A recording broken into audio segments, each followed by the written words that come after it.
Good morning, good things will come to you. Good morning to you.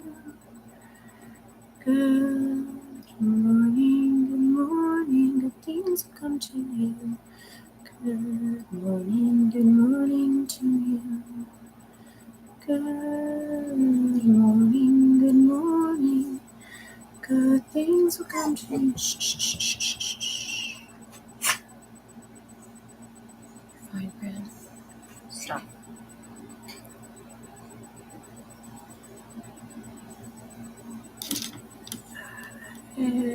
Whoa, they're that different. There we go. They changed how live goals are set up. That's a little weird. I'm trying to figure it out, and it was asking me to do different things. Let me finish getting everything set up as I'm coming in. Just a moment. I want to make sure. Okay, and oh, I don't like that. Aha, much better. Good morning, everybody. As I'm getting settled in here, though it seems like my dog needs me to actually take him out because he's whining, and I had, but he didn't, so maybe he settled on his toy and we'll be fine. I'm also over on YouTube. I tend to, if it gets too busy and too negative in here, I'll have a tendency to turn off the comments. If that happens, you can find me over on YouTube as well. I'm going to go ahead and share this out a little bit. I appreciate tapping the screen and sharing this out. I will not remember to repeat that, and I will not remember to do so myself after this. But I absolutely appreciate it from anybody who is willing to do it, just so that more people come in and we have more people talking or more people interacting. I hope everybody is having a wonderful day, and we're just going to go over a couple of things. Today, I only do a couple of hours at a time, and this is the current thing that we're working on, the current list that we're working on. And if you give me just a moment, I'll go over a little bit of an opening and let you know who I am. There happens to be like a lot of people in here, so it's always a plus to be able to know who the fuck is talking to you. This Widda comes with a content warning is what the CW stands for, because I definitely cuss frequently, and I'm not really I'm very direct, and my word usage can be very direct, though I do my best to always be kind, because I believe kindness is key to pretty much everything when we're trying to make change in the world and affect change, and trying to create a safer space for all of humanity, and a more healthy space for for the world itself. So, since we do have like 260 people in here, I do want to go ahead and go over a couple of things as I start this live. The first thing that I want you to know, KYA means thousands of years ago. Think like when we talk about 5K, 5 grand, so 5,000. So the K is from that, and then YA years ago. Absolutely. So my name is Sarah. Widda is an indigenous scientist, is a term for an indigenous scientist in ancient Gaelic, or the oldest etymology that I can find within Proto-Indo-European. And it's a name that I've used for about 20 years now. And it's a name for faith for me, and it's a name for the streets for me, because it's what everybody calls me. And so in Widda Ord means a Widda's word in Svenska and Proto-Indo-European. So I come into TikTok because I'm somebody with a degree in anthropology and a degree in medicine, and I come into TikTok to give information. I don't believe information and knowledge should be gatekept behind a $40,000 a year paywall, which it currently is, and I also don't believe that it should be gatekept behind huge words that very many of us, including those of us with lots of degrees and an extensive vocabulary, sometimes frequently have a hard time understanding, especially when they're all piled together in a single paragraph and you have to look up 10 of them, right? And so I come into TikTok to try and disseminate information, give more information, give this free knowledge, because that's what it is. It's knowledge, and knowledge should always be free, right? knowing and understanding should be something that is easily accessible and free. So that's what I come into TikTok to do. I don't work in real life. I could be a professor. I choose not to. Well, I don't choose not to. I'm a disabled war vet. And so I don't work in real life because I can't handle working for this society anymore. I can't handle being a part of that anymore. So I don't work outside of this. This is what I do for work and for pleasure, and not like I'm expecting any payment for it. So it's not necessarily work. It's just disseminating information. In my space, we will talk about how the theory of race was debunked and the fact that race has been debunked. Race does not exist, not even the idea that your medical issues are related to your genetics and not just related to the space that you've been kept on or pushed into or something along those lines, right? Race itself does not exist. And we'll go over that and we'll talk about that most likely within this entire thing. And so because of that, we don't deal with racism in my chat. If you're going to be racist in my chat, where you're not going to like my response, you're not going to like my mod's response, you're not going to be here for long, right? Maybe you'll learn something, but you won't be here for long unless you learn something real quick. The other thing that I don't deal with within my chat is phobia based on gender and desire. Biologically, there are 3 sexes, male, female, and intersex, okay? And intersex makes up roughly 2% of the population. Redheads make up 2% of the population, not the same percentage, yet redheads to make up 2% of the population. So you've probably seen people out there who are biologically intersex. And so I'm not going to deal with phobias based on your idea of what gender or sex is. Sex is a biological thing, and gender is my sense of self, my sense of identity. I identify as, and that's your id, that's your consciousness, that's who you are, that's what your body feels, is what your nerve interactions are. That's every interaction of your senses within the world is your identity, and that's what your gender is. And you don't get to choose that for anybody.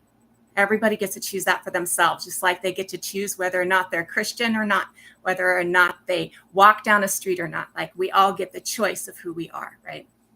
So I don't deal with phobias based on gender and desire, okay? And I also don't deal with hate or just plain meanness. Now, often I'm incorrect.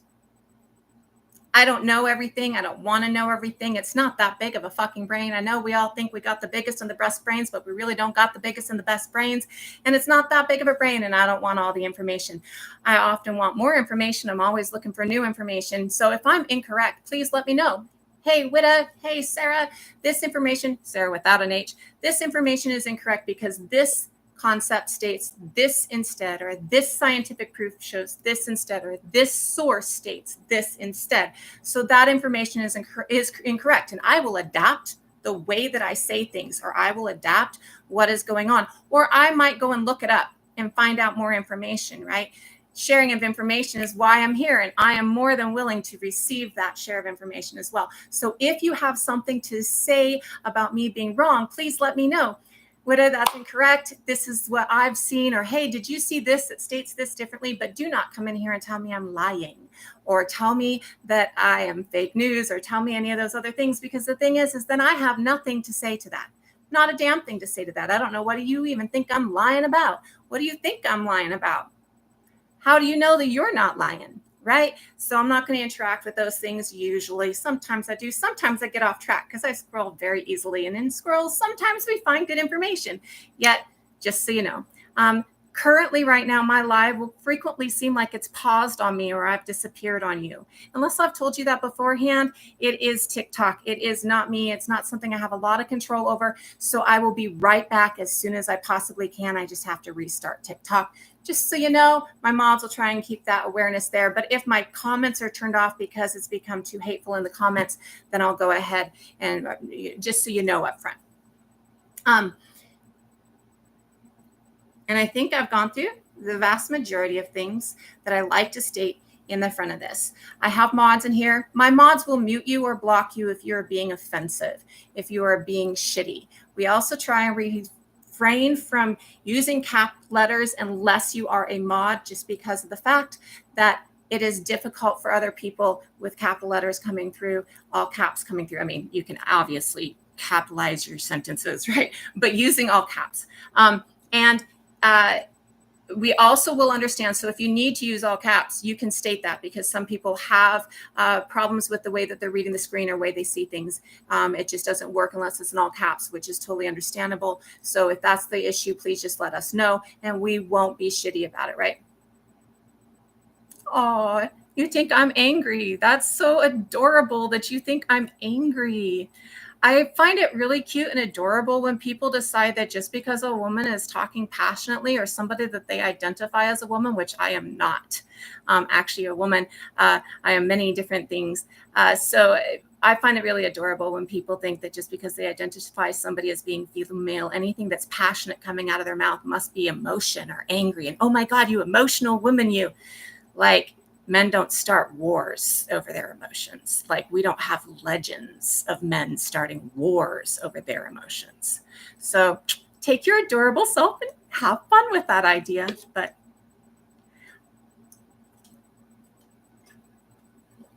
so those are my requests, my thought processes. Let's go ahead and get started on the things behind us. First of all, I did see a couple comments. The girl in the picture is not Marjorie Taylor Greene. And she's also not me, though I find she's very beautiful.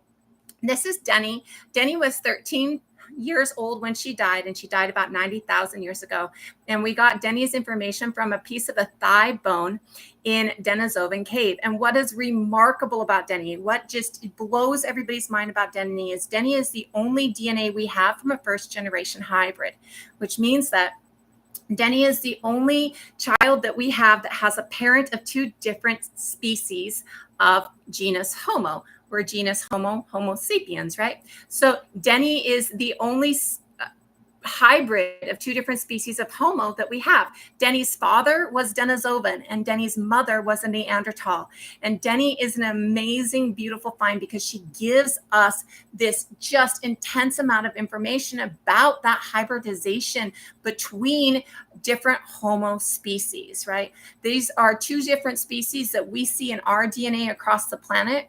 And since there are two different Homo species that we see in our DNA across the planet, the way that we see their intermixing together to make a first-generation hybrid of those two species gives us a lot of information on how that mixing of them into our species happened, how we got Homo Neanderthal and Homo Denisovan in our species. We also have, which is at the top of our list, 7 ghost species within our species DNA. Ghost species are species that we see tiny little fragments of them, like we see fragments of Neanderthal DNA, a few genes from Neanderthal, or fragments of Denisovan DNA, a few genes from Denisovan within our DNA. We also see fragments of another Homo species within our DNA that we don't know what the species is because we haven't found the entirety of that species genome, the entirety of their genes in a fossil record yet. So in the Neanderthals, we were able to sequence their genes and get a full genome of Neanderthals, see what the genetics of Neanderthals are. And when we were able to do that, we were able to compare those genetics to our genetics, and we were able to see that there's a few genetics from Neanderthal that we see within our genetics. The highest is about 5%. Neanderthal DNA is seen, and the highest numbers of Neanderthal DNA are actually in Asia.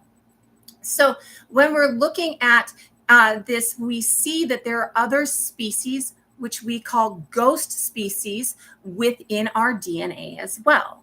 So those 7 different ghost species that we see within our DNA, we see in different areas across the planet. When we look at Africa, we see that Africa has, the vast majority of Africa has Neanderthal DNA. Prior to colonization, in finds that we find thousands of years ago prior to colonization, there's Neanderthal DNA within the vast majority of Africa. Now, this does not mean that Neanderthal themselves made it into Africa. Neanderthal and Homo sapien mixed for about 100,000 years on the Arabian Peninsula. And Neanderthal and Homo sapiens would go back home. And so when Homo sapiens went back home, they would take the Neanderthal DNA with them back home. And so this is how we get Neanderthal DNA in the vast majority of Africa without Neanderthal ever having set foot within Africa. It's about 1 to 2%. The sources for everything are on the website within my bio. I did see somebody asking for books. There's also some book recommendations in the website in my bio. They're not about this in specific. So when we're looking at the DNA of people within Africa, we see that, well, the vast majority of people within Africa have Neanderthal DNA. We see that there are two groups within Africa that do not have Neanderthal DNA. And those two groups are the Yoruba people of West Africa. I'm geographically challenged, so I tend to try and think and make sure. And the Kwe people of South Africa. Khosian is a slur for the Kwe people. Kwe is a preferred term if you cannot use the clicks, which I cannot use clicks in my speech. And so Kwe is one of the preferred terms. I believe San is another preferred term, though Kwe is the one that I was told was most preferred. So it's the one that I would prefer to use, just so you know who I'm talking about. Within the Kwe people and within the Yoruba people, we see that there are 3 ghost species DNA. Now, the Kwe people have all the genes of the entirety of the human genome can be found within the Kwe people of South Africa. This is one of the ways that we debunked the theory of race using science, right? Early science gives us the theory of race when it gives us the theory of evolution, and it gives us the theory of eugenics. And this is really old white people trying to justify the atrocities that they have been committing. They have been committing them based on their Bible, and instead of committing them based on their Bible, they then had to commit them based on science. And so in their need to commit them based on science, since their Bible was no longer applicable, they started developing ways to create the theory of race, to create the reason to keep certain people under and certain people above, talking about certain people being less evolved and certain people being more evolved. So this is why and how the theory of race gets developed. And the theory of race gets developed with some very unscientific measurements, right? The measurement of craniology or phrenology, the measurement of your skull and all the different things across your skull doesn't work when you look across different groups of people, different communities of people, right? Somebody will look the same. It'll just be their skin tone. Like you can line up people and they've all got the exact same features, and the only thing you're seeing a difference is the shade, right? That kind of stuff, it's been debunked. It doesn't actually work. And when we're looking at the early theory of race used phrenology or chronology as their basis of their theory. And they also use things like swaths of paint on paper, and they'd hold it up next to your skin to decide which shade of brown you were. And they would use things like a pencil test to stick in your hair to see whether or not the pencil fell out. And these are these early theories of race. And as you can see, none of these things are really scientific. None of these things really have a basis in something that can be weighed and measured in fact, other than artistry, right? So when we start doing genetics and we start doing genomes, this is one of those seconds where I pause. Hold on, I'll be right back. I'm coming. I mean,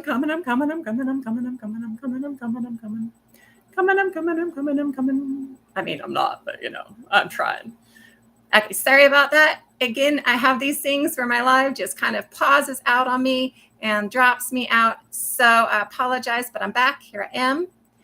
So when we are looking at the way that we start looking at science and we start pulling the whole genome into play, they did something called the Whole Genome Project. And this is a global project that includes many different indigenous groups, many different primary groups across the entire planet. And when we're pulling this in, we see that the whole genome can be found within the Kwe people of South Africa. Every gene that you can find within a Homo sapiens can be found within the Kwe people of South Africa. We can also find within the Kwe people of South Africa 3 different ghost species. We also find within the Yoruba the same 3 different ghost species. So this is 3 of the 7 of the ghost species that we've seen. When we get outside of Africa, we see that everywhere on the planet has Neanderthal DNA, right? Those two communities within Africa are the only 2 communities that do not have Neanderthal DNA prior to colonization: the Yoruba people and the Kwe people. Outside of Africa, everybody has Neanderthal DNA. Certain groups have Homo denisovan DNA. Homo denisovan DNA can be seen in people in Southeast Asia, people in the islands of the South Pacific. The highest percentages are seen in indigenous Australians at 6%, and in Papua New Guineans at about 5.5 to 6%. And then we also see denisovan DNA in Turtle Island, which is an indigenous phrase for North America, and Abiyala, which is an indigenous phrase for South America. Obviously, Turtle Island is translated into English. So we see that Denisovan DNA is in Turtle Island and Abiyala. This shows us a southern boat route of the original inhabitants of Turtle Island and Abiyala coming through the islands of the South Pacific and the southeastern portion of Asia. And the DNA shows this is a cutoff at 54,000 years ago, right? So when we're looking at where we see ghost species DNA outside of Africa, what we see is that within people, the indigenous people of Australia, indigenous Australians have been there for 70,000 years. They are the longest continued civilization genetic line outside of Africa, and the only other people who have been in a genetic line of continuation for as long is the Khoi people of South Africa, right? So indigenous Australians being there for 70,000 years have a ghost species within their DNA. They also have a site at 120,000 years ago called the Moyhill site in Australia that shows that Homo erectus made it to Australia and speciated into another species in Australia, which is probably where that ghost species DNA comes from. When we're going through the islands of the South Pacific and over into South America, or Abiyala, we also see with an Abiyalian indigenous people and Turtle Island indigenous people, a ghost species over here. And when we look at Turtle Island and Abiyala, there are several sites here in Turtle Island and in Abiyala that predate 130,000 years ago. The famous one that many people have probably seen really recently, I don't like your Bible's interpretation of things. So if you can keep it out of my scientific-based knowledge chat, I don't deal in myths and legends in here. So when we are dealing with the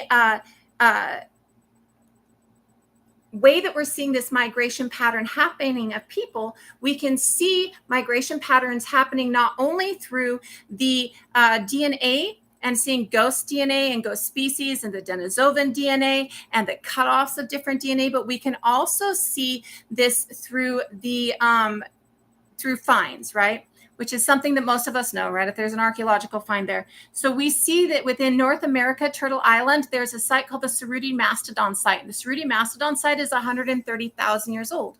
The Cerruti Mastodon site is juvenile mastodon bones broken when they were fresh, when they were still wet. The breaks and the tears in them are the same breaks and tears that you get within fresh, wet bone. And you see that there are hammer stones and cobblestones in situ or among the fresh bones or the broken bones, right? So the breaks in the bones are the kind that only happen when it's fresh. It's not when it's dried out. So if you think of like toast that you have freshly buttered as compared to toast that you never buttered and you just set aside, right? Or that maybe you buttered and you set aside for a couple of weeks. Think about that wet toast and how it breaks when it's wet and it gets all jaggedy and torn at the end. And you can see more of the tear within the bread, right? And if you take a piece of dry toast, you can almost snap it, right? So with the Cerruti Mastodon site, we know that these are fresh, broken bones, or bones that were broken when they are fresh because of the way that the cuts and the fractures of the bone are. And then what we find among that is what we call hammerstones and cobblestones. Hammerstones are stones that have a flat bottom, but that you can hold and you can hammer things with. And cobblestones are basically a flat on both sides, or maybe it's flat on top, but it's dug into the ground stone. Hammerstones and cobblestones are a part of the Oldowan tool complex. They're one of the earliest tools that we've been using.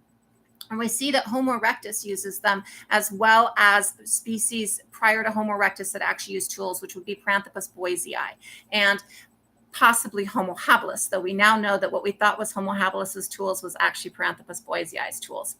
So when we're looking at this, this is juvenile mammoth bones broken when wet, or processed when wet, to get the marrow out and to get bone to make needles, to make awls, and to make other small tools. You do this because once you kill this huge amount of meat, there's a whole bunch of predators coming in trying to grab the meat out of it, right? There's a whole bunch of large predators coming in to try and grab from this large kill that you've got, right? And so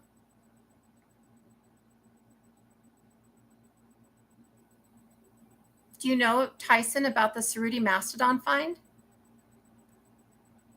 And I myself am indigenous. I'm very, very mixed, yet I was raised indigenous and belong to indigenous communities. So I'm not even giving half of the information that many culture keepers could come in here and give.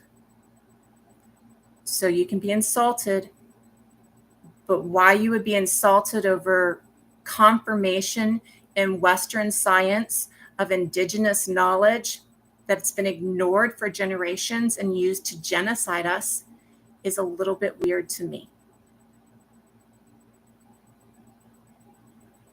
Awesome, opinionated. So when we are, that's awesome, Adam. So you're right. You didn't see books from the 14 or 1500s that gave any confirmation of any of this.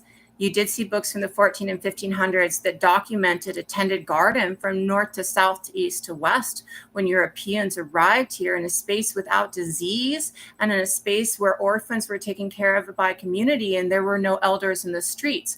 A space that had vast cities documented in the 14 and 1500 by European invaders, vast cities that were not filled with disease like European cities were filled with disease at the time. But you are correct that a current find from 130,000 years ago would not be something seen in a book from the 14 and 1500s by the European invaders. And you are also correct that the information about DNA would not be seen in a book from 14 to 1500s by European invaders. There would also be nothing in books from the 14 and 1500s by European invaders that would confirm any autonomy or any sovereignty for indigenous people in Turtle Island or Abiyala because of the fact that Europeans were trying to invalidate any sovereignty. So anything that would have that advanced amount of knowledge being given out is not going to be something that you're going to see in books in the 14 and 1500s from European invaders. Just so you know. But I'm going to go back to how we see sites here 130,000 years ago. The famous one currently being the Cerruti mastodon site. Cerruti mastodon site at 130,000 years ago rewrites everything about Turtle Island and Abiyala. And when you couple that with the fact that we see that there is a ghost species DNA in Turtle Island and Abiyala and indigenous people that is not in any other space on this entire planet, you put those two together and it tells us that many of the indigenous knowledges around the globe here in across Turtle Island and Abiyala of their of being created here is absolutely true, and of their, I personally believe, of being giants. I believe this is our giants. Honestly, as an archaeologist and anthropologist, it makes sense to me, right? So many of our stories are confirmed with this stuff. Many of our indigenous knowledges are confirmed, and I want to make sure that you understand I'm saying confirmed, not proven. I don't need proving.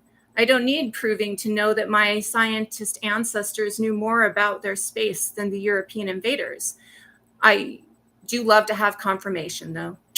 I do love to have confirmation, because having that confirmation means that when people who are trying to invalidate different nations across Turtle Island are using science to invalidate or using different European knowledges to invalidate, having the confirmation within European knowledge to validate for European eyes actually gives strength. And strength is something that, we have in plenty, just like we have resilience in plenty, but harder weapons, right? Like weapons that hit closer to the home, and the truth is really, really important. Let me do something really quick. If I can figure out how to do it really quick. So silly at this stuff.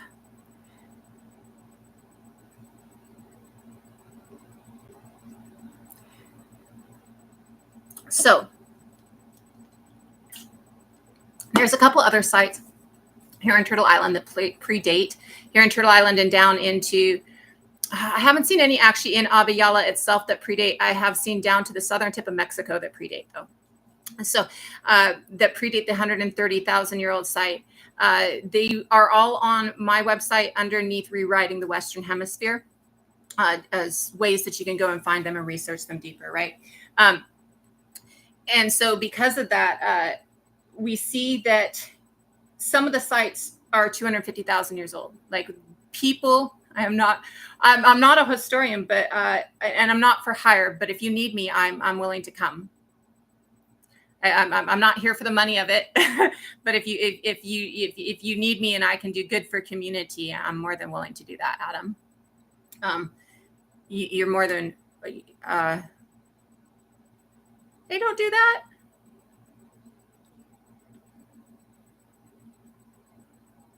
How do I turn it off?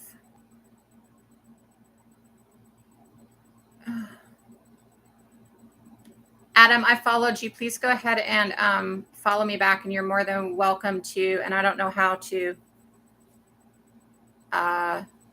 You might have to do it yourself. Can you please unmute Adam? And Adam, go ahead and message me if you have need. I'm more than welcome to come in, or more than happy to come in. So.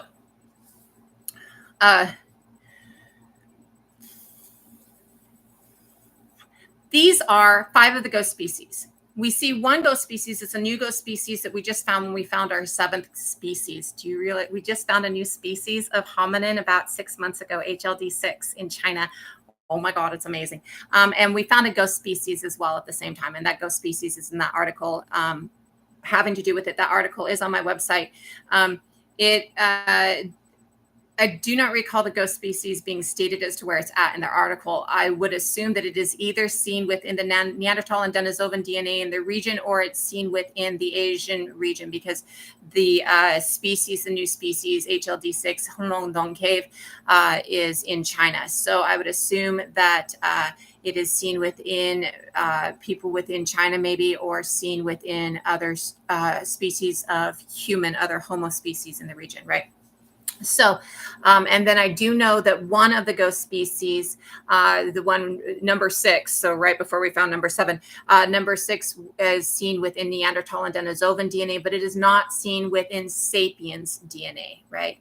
And so when we're looking at the 7 ghost species, again, in case, depending on where you've come into this, right? We see 3 ghost species in the Kwe people and the Yoruba people. Thank you so much, love. The Kwe people and the Yoruba people within Africa. They are also the only 2 communities within the entire globe that do not have Neanderthal DNA prior to colonization.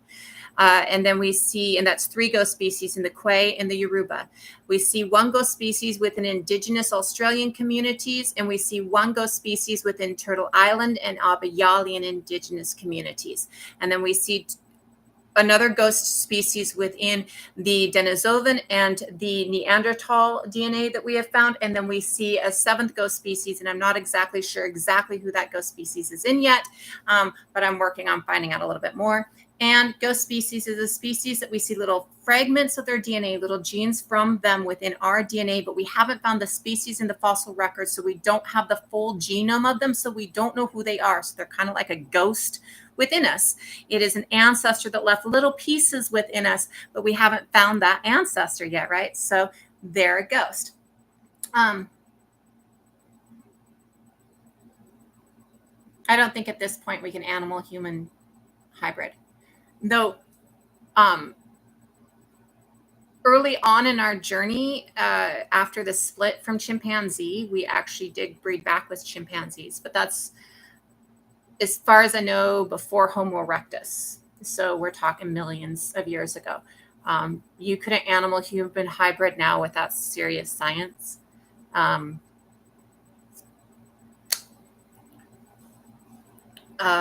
And are who older than the original people, Julianne? Are the ghost species? So I would think that the ghost species, yes, most likely. Okay, so Homo sapiens, that's us.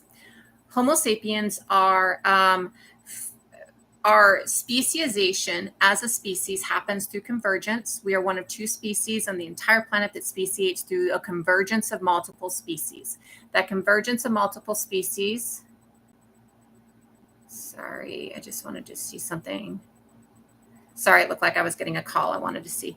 A convergence of multiple species together makes us, and a convergence of multiple species together makes Homo erectus. It's currently believed that Homo erectus comes about between Paranthropus boisei, Homo habilis, and though now they're not sure if Homo erectus is older than habilis. So, and Lucy, Africanus, Australopithecus africanus, right? It's currently believed that Homo erectus comes out as a convergence of species. And it's also believed that we come out as a convergence of many species. These other species are sometimes referred to as subspecies of Homo erectus, separate species, or all just Homo erectus. I has frozen again. I am coming back. I swear it. I swear it. I swear it. I swear it. I was coming back. I'm coming back. I'm back. It keeps frozen. I apologize again. Keeps freezing on me. It's been doing this for like the last 2 months. I apologize. Just stick with me. I swear to God, I'll come back. You'll know before I leave. It takes me 15 minutes to leave. I swear it. So, the ghost species would have been other species that speciated either at the same time or before. And it can. So we know that we start speciating at 300,000 years ago currently. And again, we speciate through a convergence of many different species. That start of our speciation doesn't make us a species yet. We speciate as convergence, which means that mom might have been half habilis and half ergaster, and dad might have been half ancestor and half erectus, and together the two of them made us, right? It means that, so the difference between the word tribe and band is important here. Tribe means a community based on genetic lineage. Your citizenship within the community is based on whether or not you can trace your family line within the community. Think of the tribes of Israel. Your citizenship isn't about where you're born, it's about who your mother was. Band is a community that is based on where you are, what the needs of the community are, what your needs are, right? It is not based on genetics at all. Think of immigration. The United States is a band. You're welcome to come in, they say, and, become a citizen of this country. Your citizenship is based on the need of us, the need of you, the need of the country as a whole, right? That's a band versus a tribe. These are the actual anthropological meanings or definitions of these two words. So when we're looking at the earliest bands of humans, we're looking at Homo erectus and Homo ergaster and Homo antecessor and maybe a couple Australopithecines still. We're looking at many different groups of species, many different species of genus Homo, all living together in bands where their citizenship wasn't based on genetic lineage. Their citizenship was based on the need of the community and the need of the space. So when we get within this space, we see that many people coming together, many different species of Homo coming together make your first words sometimes don't work. Your first sapiens, our earliest sapiens that we have found is in Jebel Irhoud in Morocco. And this is 300,000 years old. This doesn't mean that this is the first sapiens that ever lived. It's probably at least 1,000 to 2,000 of them for us to at least found one body. So our earliest find, though, is 300,000 years ago. Yes, if we're talking about different species of the same genus Homo. Homo is the genus that we all belong to when it comes to like Homo erectus, Homo ergaster, Homo antecessor, Homo heidelbergensis, Homo neanderthal, and Homo denisovum. We're all genus Homo, different species. So the convergence of many different, this is a very new information. This came out within the last year for public consumption. It is on my website. The articles on this is on my website. So when we are looking at that convergence, we see that the first sapien starts at 300,000 years ago that we know of in Jebel Irhoud in Morocco. At 260,000 years ago, we see someone in Ethiopia and someone in South Africa. So right all around the same time, right?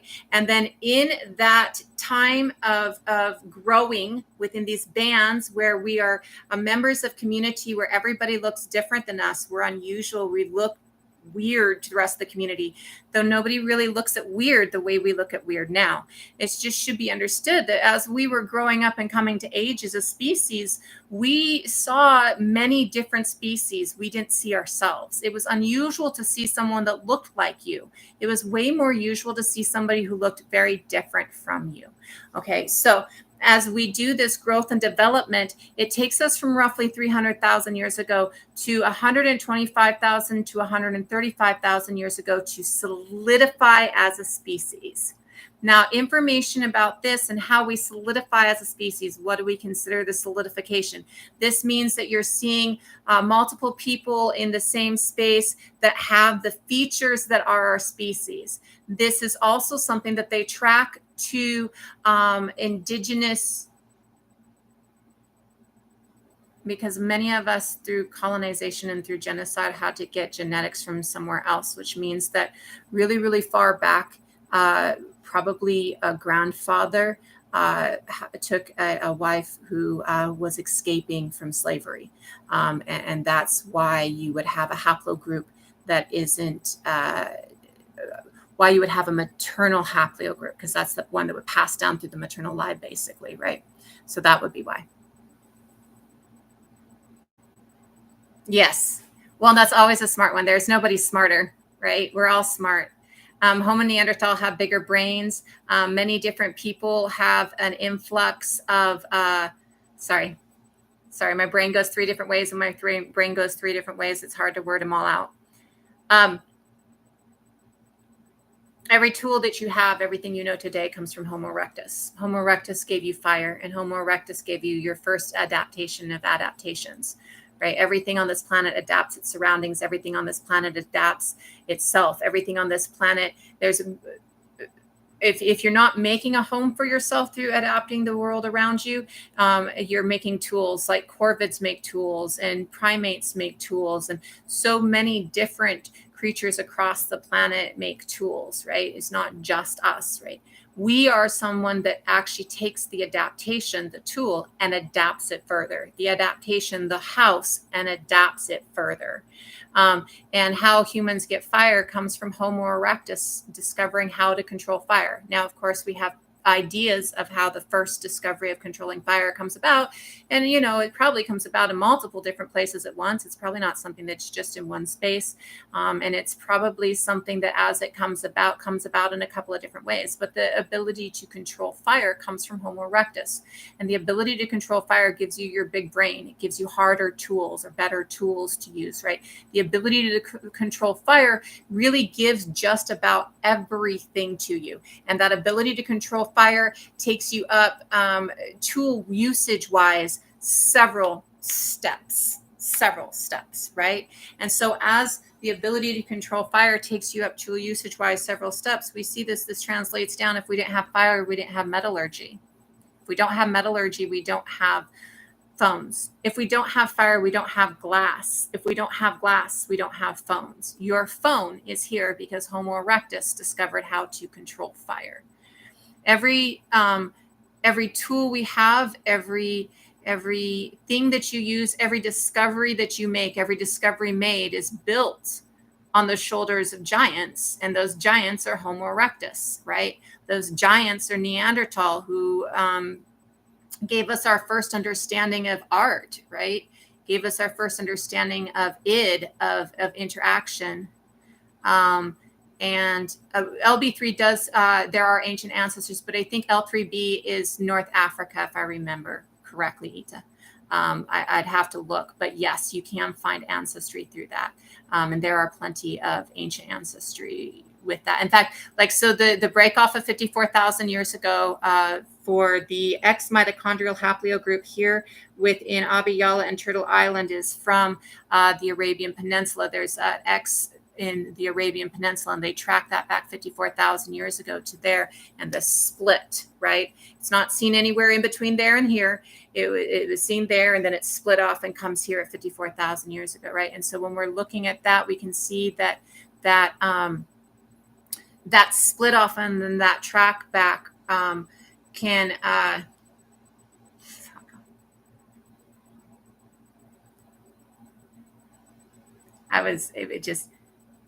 it can trace the ancient of it, right? So we have the X DNA that we have at, ancient, like we can trace that DNA back in finds that far in that space. That's what I was looking for. Sorry.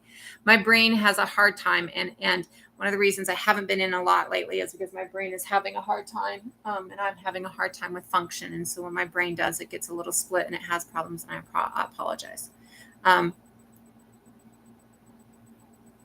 Much love.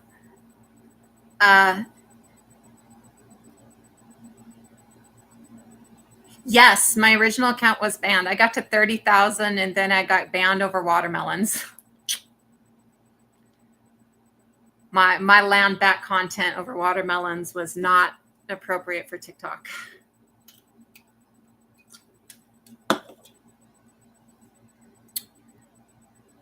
So DNA is not my forte. I understand like just little bits of it just because it doesn't syllabic to me. And so it's harder for me. My knowledge is that each generation it mixes, and that's how we get new X's, right? So with that, I would state that yes, but maybe not all, right? Maybe there are some who have more of the, okay, so let me take this way back again. Say that your Taino, your indigenous grandfather in the very start of colonization, say that this is where it starts, right? That the indigenous grandfather at the very start of colonization is mixing with the incoming grandmother who was drug over here, right? And so her X DNA is a combination of the two X DNAs that she had, and his X DNA is his mother's X. So he passes down his mother's indigenous X, whatever that was. Let's say it's X, right? And mtDNA. X gene, but mtDNA. So he passes down his mother's X gene, and let's say that it's my haplogroup X, right? Whereas grandmother passes down a combination of her L's, right? And of a couple of different L's maybe, and those L's come together to make the L, right? And so then the child that the two of them have together take this X and takes the two X's, or they have a daughter, giving the indigenous grandmother, paternal grandmother's X, and the combination of the two X's out of the grandmother from Africa, right? The L mitochondrial out of Africa, right? So when you take this 2X into me, say, or into you, or into the person next, the next generation, as that woman gives off those two X's, she takes the indigenous, the X mitochondrial DNA from the grandfather and the L mitochondrial DNA from the grandmother, and those two combine to make a new X. They're going to have a combination, a new X gene, mitochondrial DNA, X DNA to pass down. So it'll be, and it's not like it's 50-50. It's not like you get half of the indigenous mitochondrial and half of the African mitochondrial. And so you have a half indigenous, half African X. You could get maybe 10% of the indigenous mitochondrial and 90% of the African mitochondrial, and they combine, right? And so that would be why that L then passes down really strongly. So it could be that if they did pass down, maybe it passes down L, at like 40% and X at like 60%.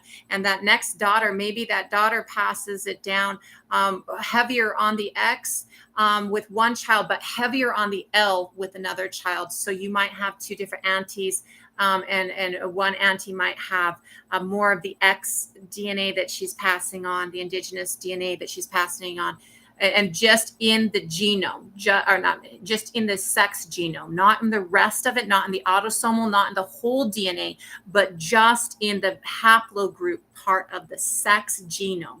And this only is in the haplogroup part of the sex genome, right? So just in the haplogroup part of the sex genome, she might be passing down to one auntie more of the indigenous haplogroup X, and to another auntie more of the African haplogroup next. And that might stagger out. So it can come into different ways. You'd have to look at several different aunties or several different family members. No, we're not going to phase out. I actually, in my genetic research, I did not know this, and I would not call myself such, as I have not connected, but I actually had Taino DNA in my genetic research, right?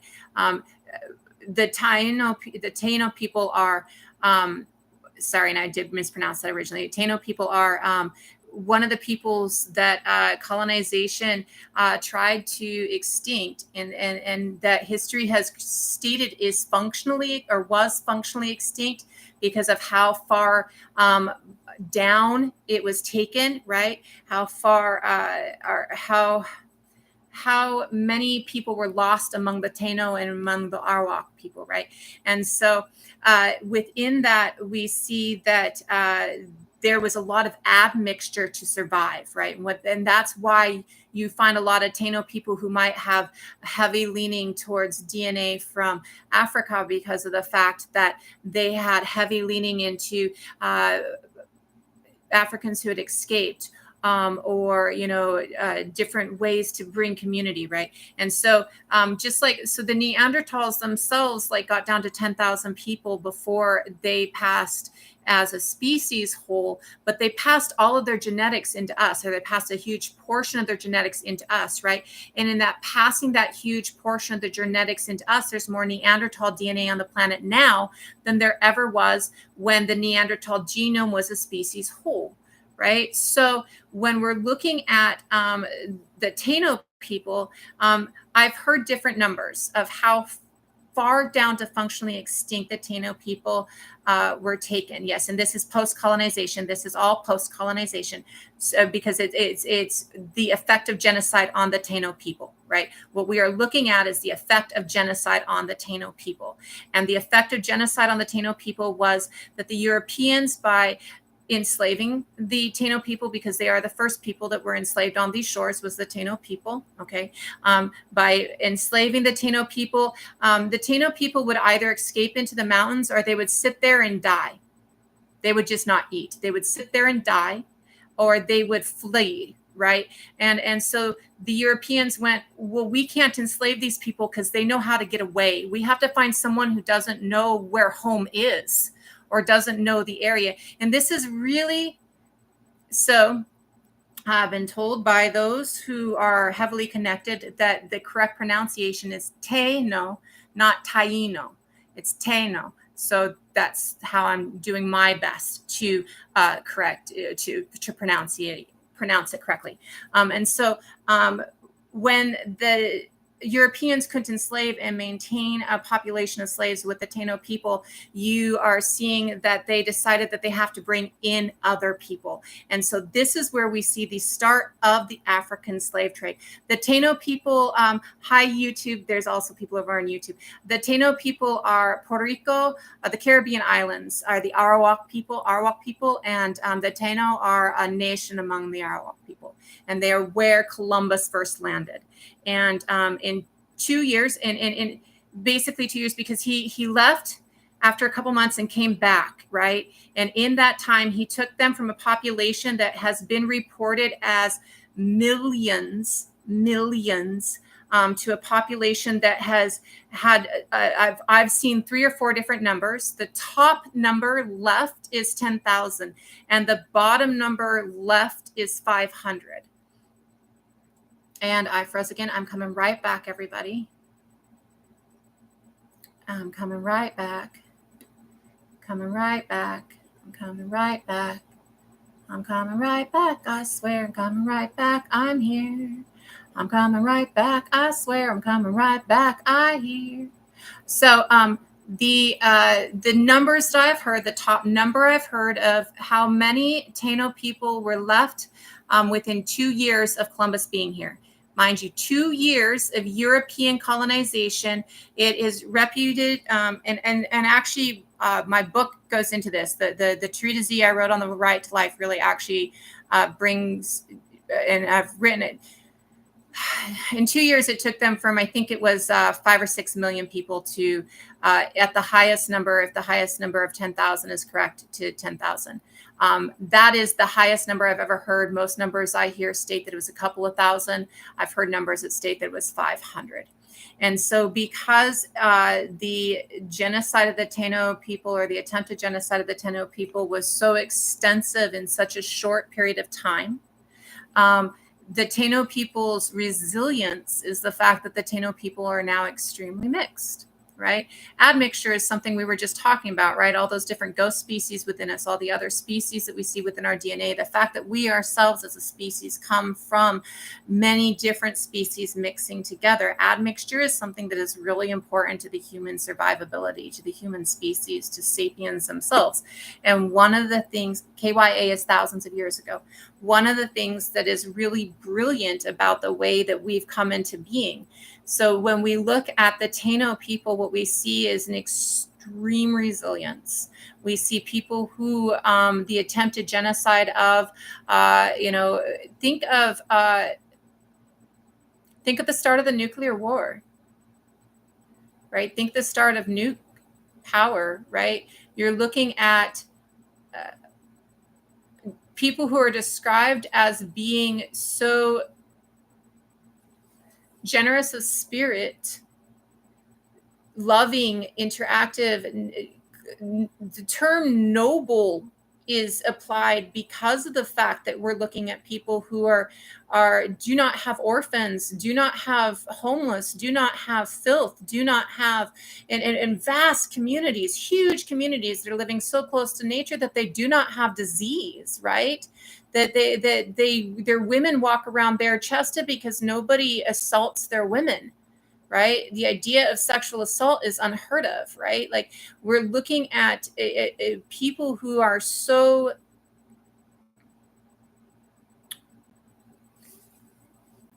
animism, spirituality, the animistic spirituality, which is indigenous spirituality, is a connection to the world itself, a connection to the biome, right? The belief that the biome itself is a soul, that it exists as a living being. That is why I cannot own it. I belong to it, right? So you're looking at a people who believe in the value of life, not just human life, but life, not just Christian life, but life. And when you get a people who believe in the value of life, all life, not just my life, not just my children's life, not just my religion's life, not just my nation's life, not just my life, but all life. And what hits them is people who couldn't care less about life couldn't care less about life, because this is just a trial to get you to heaven. This is just a resting point, and it's not even a resting point, it's a hellhole that you have to pay your toll to get to heaven. So not even about human life, right? Because if I kill you in a horrific way, then you're going to get to heaven faster anyways, right? So think of that meeting between the value of life, all life, and the absolute lack of value of any life except self. It's apocalyptic. It's a nuclear war. It's an attack, right? So when we see the resistance and the resilience of the Taino people, what we see is people who, because this basically nuclear attack happened, did everything that they could to survive and were able to survive. And what they did to make sure that they didn't become inbred, to make sure that they didn't become, didn't die out, was they included, they brought in, they made a part of, right? They give the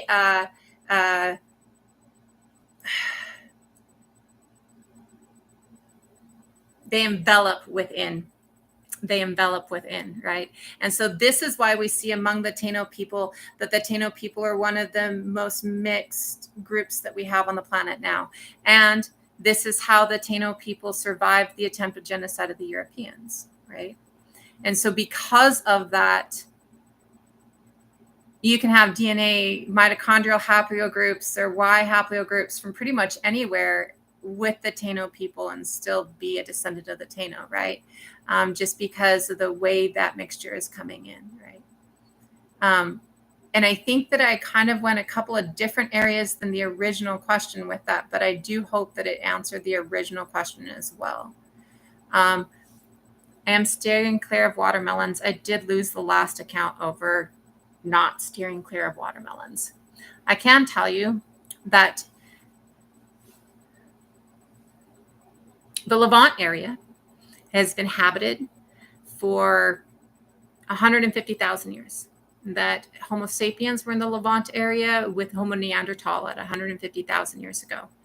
That the Y haplogroup for E has been in that area since 35,000 years ago. And that the vast majority of modern day people in that area who are currently facing the horrors of colonization have the Y haplogroup E. Many families in that area who are currently facing the horrors of genocide being inflicted upon them, actually their names are Canaanite names. And that the current state in that area who is attacking every other state in that area that is in that area documents their atrocious colonization of the ancestors of the people they are still attempting to genocide in their Bible. It is, in fact, an impactful and important part of their origin stories, how they left Iran or Iraq and came over and brutally slaughtered the ancestors of the people who they are currently slaughtering. And I can say that it is a shame, a moral and ethical failing, when you start to utilize the genocidal horror tactics that were utilized against you against another people. It is more shameful and more horrible even than utilizing those tactics if they haven't been used against you. Because when you have not had a tactic used against you and you utilize it, you don't understand the impact. But if you have had a tactic of abuse or genocide used against you and you turn around and choose to use that tactic of abuse or genocide against another people, you understand the impact and you are doing it with intent. And that makes it all the worse to me, without mentioning watermelons at all.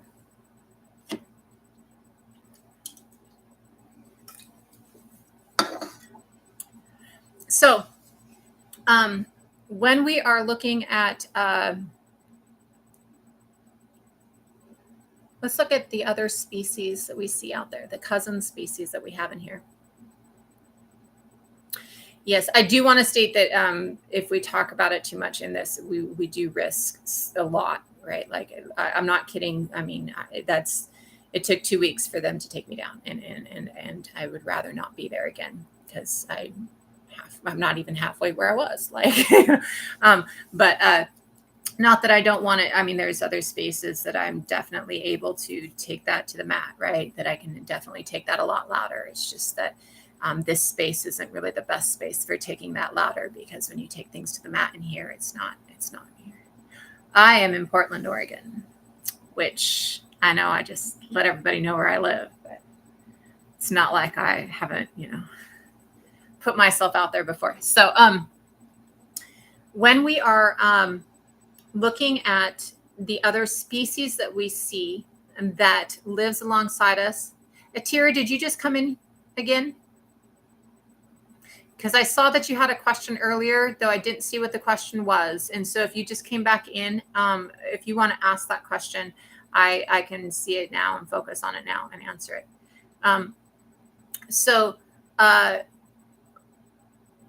No, that totally makes sense.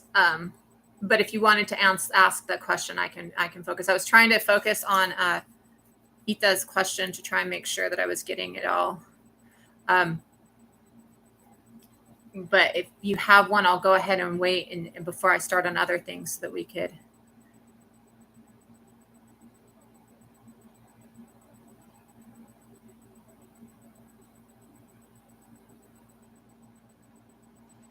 It's weird. It didn't actually like show the request. Okay, there it is. I think it's because it's off on the invites because you know how my thing goes.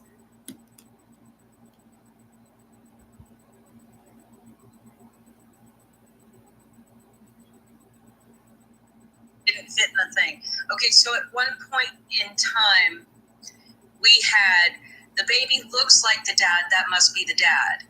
Then they have the same blood type, so that must be the dad. Now we have DNA and haplogroups.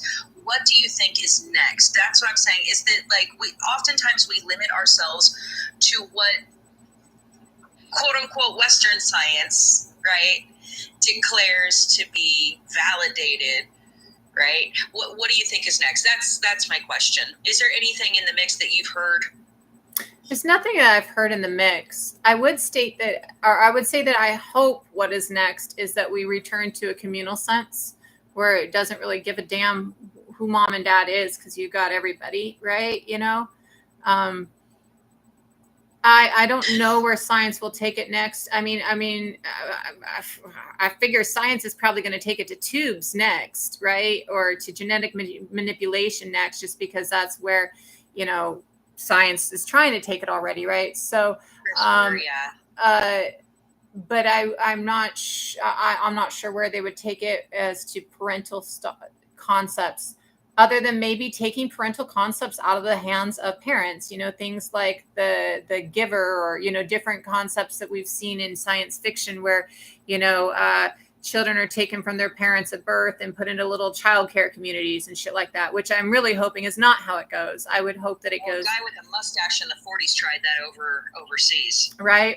Well, and it's not the first time, and it's not the last time that they've tried that one. I mean, it's kind of what residential schools is, you know. So I can't say that science won't take it there. I would hope that as humanity that we instead take it to a communal concept again, right? To me, that's a big part of the land back concept, though, too, right? That idea of tending and governance, meaning a concept of returning to a communal society, right? You know, where, and we've talked about this one before, where there's no orphans because the orphans are taken care of by the community, where the elders aren't, you know, useless. They have use and function and you know, things like that. So I'm hoping that, but knowing, I mean, it really just depends, you know. Knowing where we came from is important, but not for the things that I see. Right. You know, it's like it's important for reasons like with my episode with anemia, right? Like if I'd been eating like my ancestors, I wouldn't have been in the hospital needing blood. Right? Like, because I would have had a custom that was developed and honed over many generations by my people to prevent that from being, happening.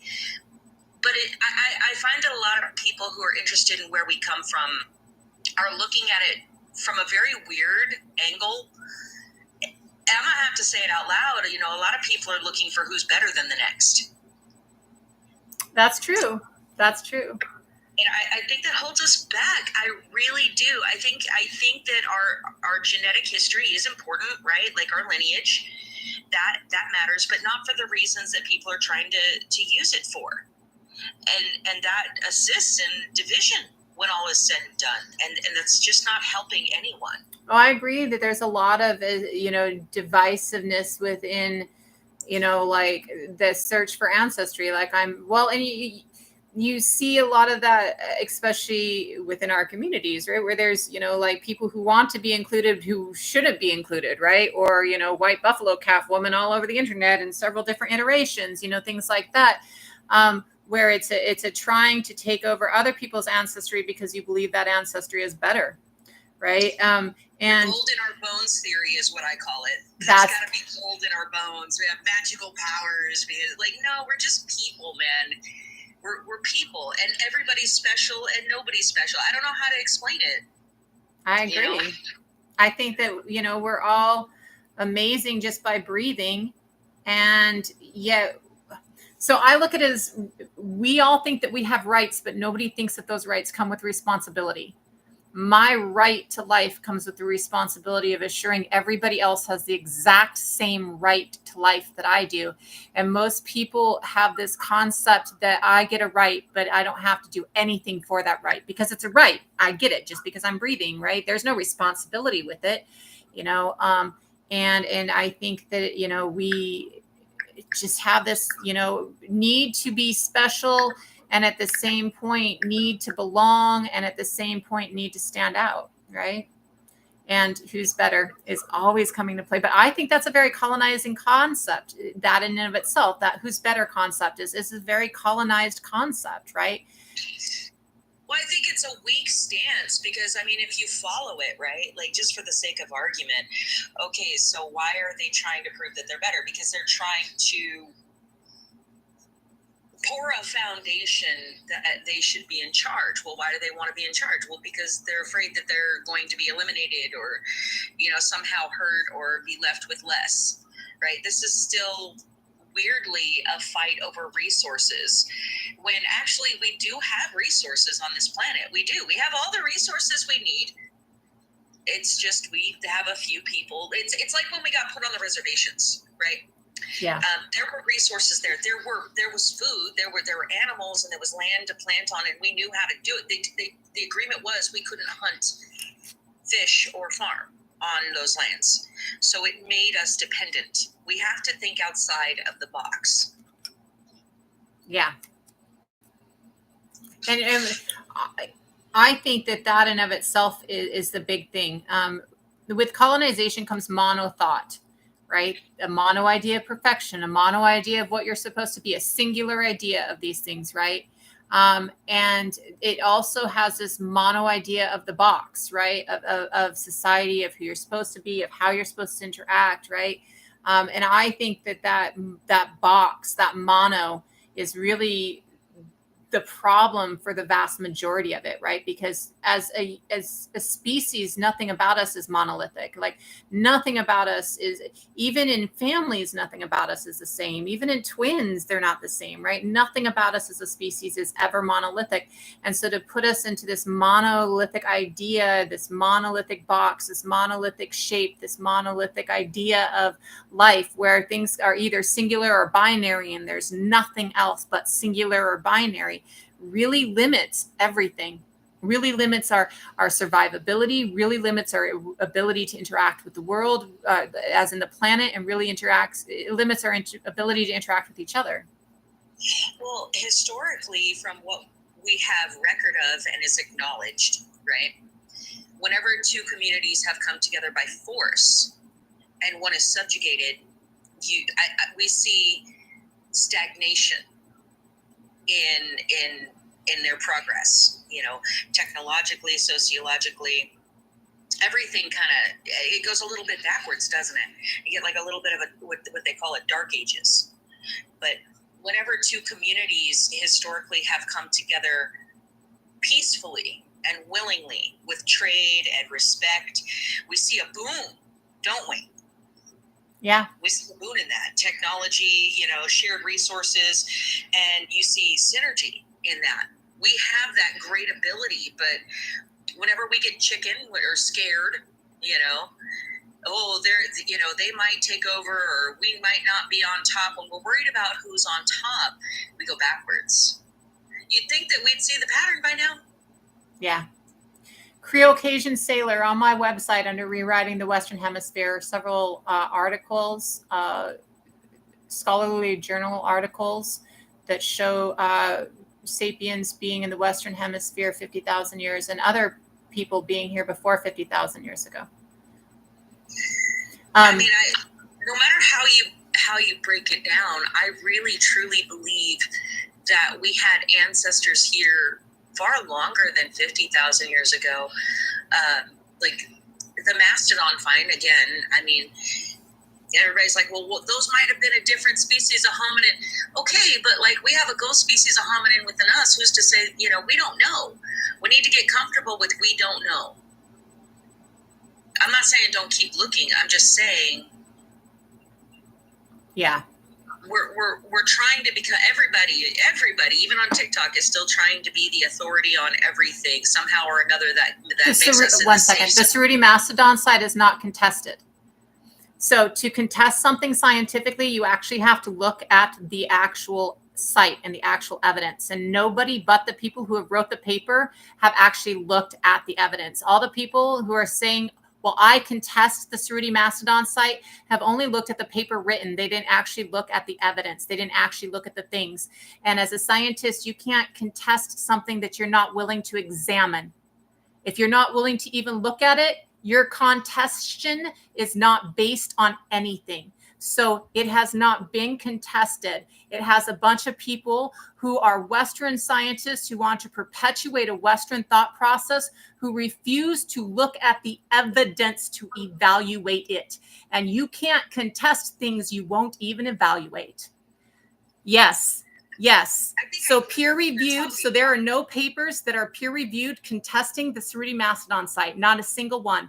And the Cerruti Mastodon site paper was published by the head of paleoanthroplogy from San Diego National History Museums, and it is a cross-disciplinary publication with paleoanthropologists, paleontologists, geologists across the board who have published a paper that has been peer-reviewed and scientifically peer-reviewed, and that paper is accredited. None of the contestation of that paper has looked at the evidence, so it cannot actually contest the evidence. You have to examine the evidence.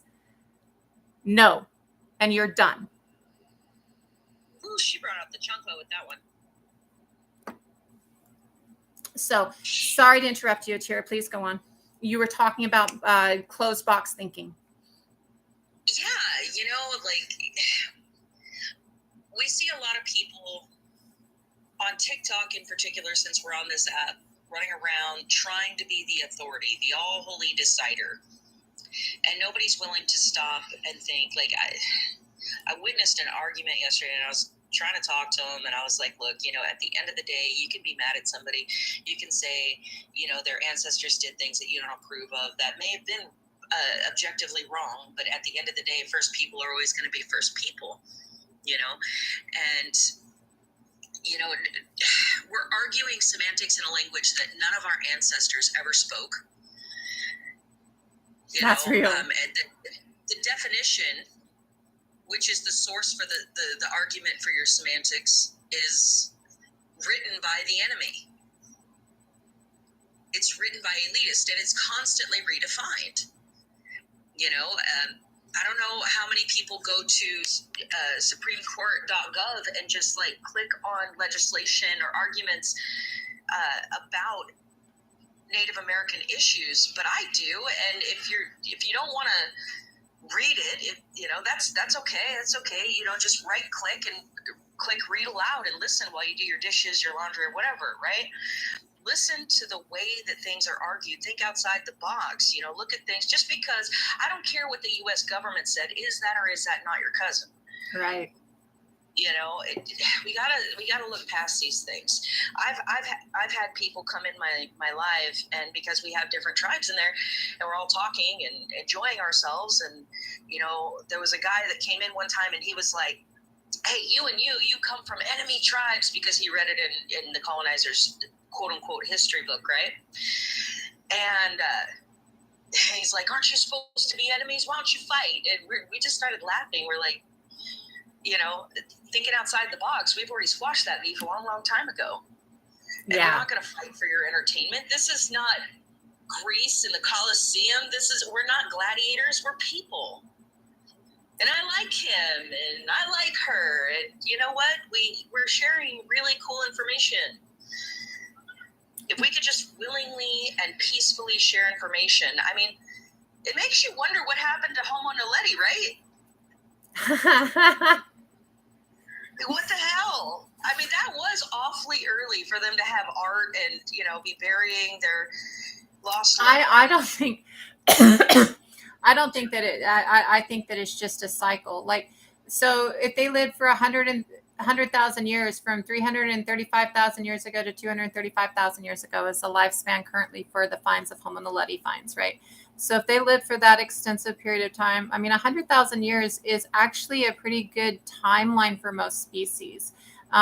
We're actually at this point pretty long lived. Neanderthal was really long lived and Erectus was really long lived. But a lot of the other species, like, they don't think Luzonensis lived that long. And they don't think, like, Luzonensis, I think, is like 100, maybe 120,000 years.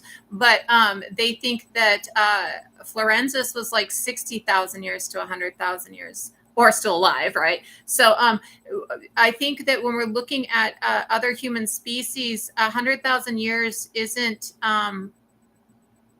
it feels short for us, right? But think of it. I mean,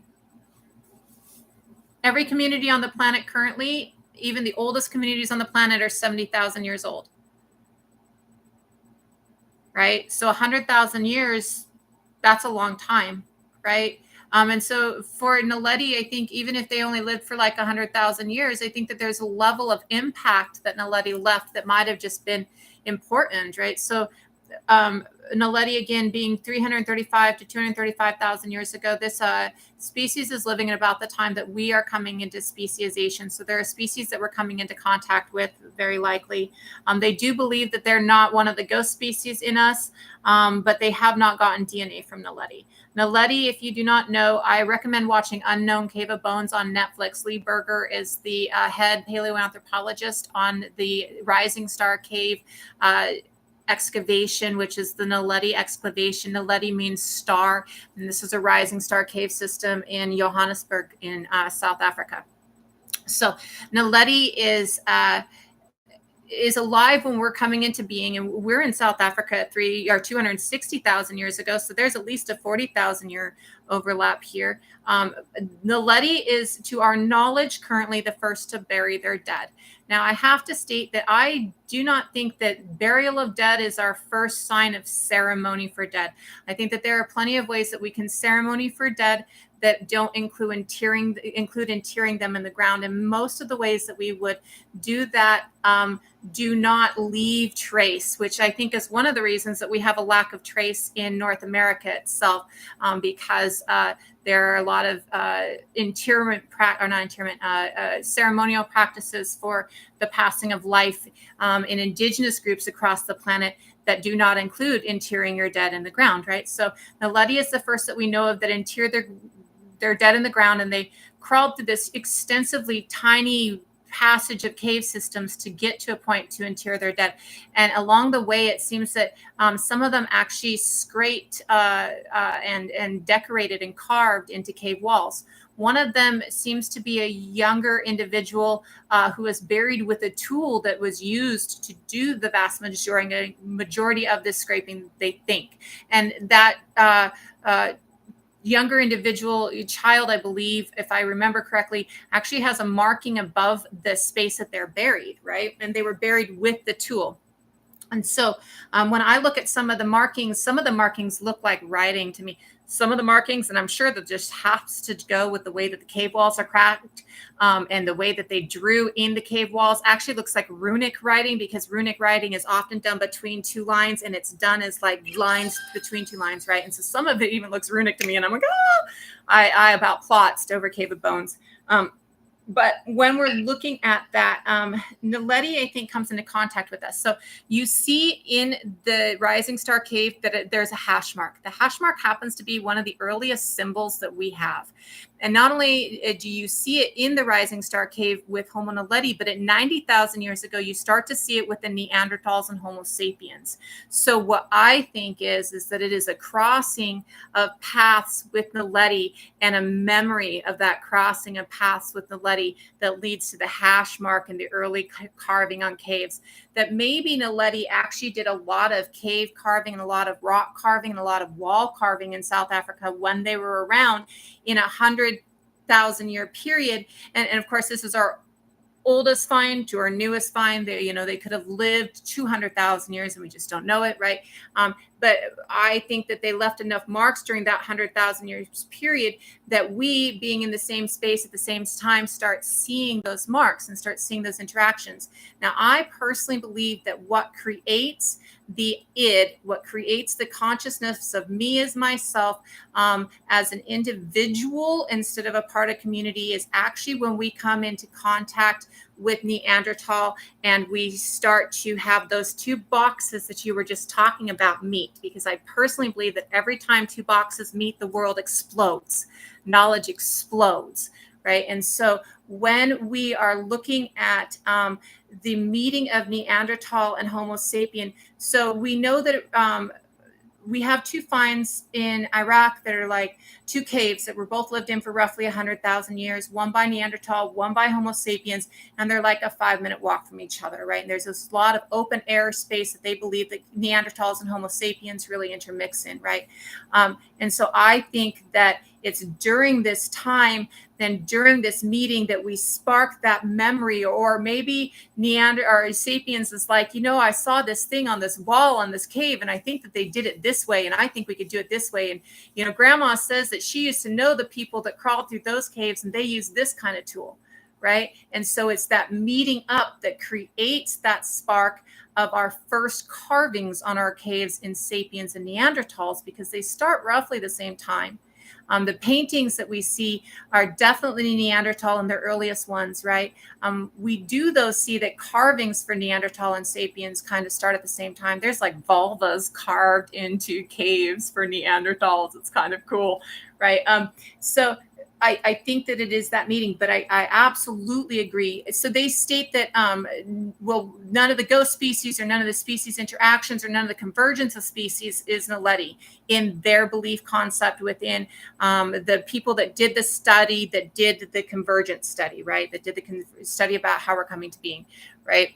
And none of the ones with the ghost species tend to think that the ghost species is Naledi.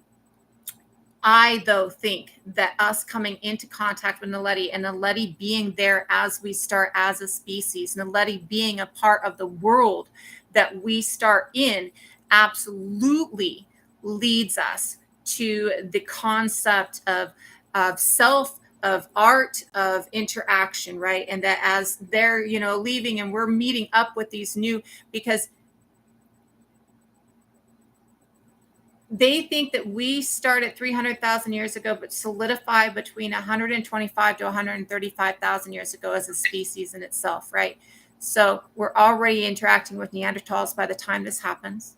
And and people, like, evolution is a gradient. Again, it's not a Homo sapien wasn't born and then therefore all subsequent generations were Homo sapien. It didn't work like that.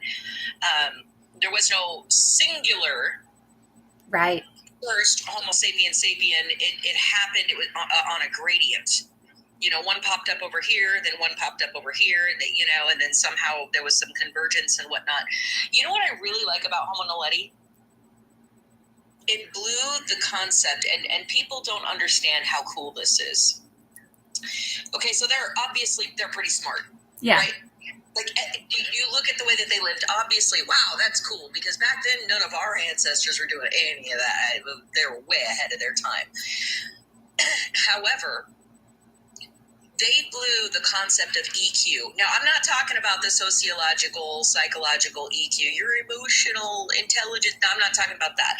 What is it? What is it? Basically, the size of your brain compared to the size of your body equals your estimated intelligence. Yes. Right? They were tiny. Yes, and tiny brains. Super tiny brain.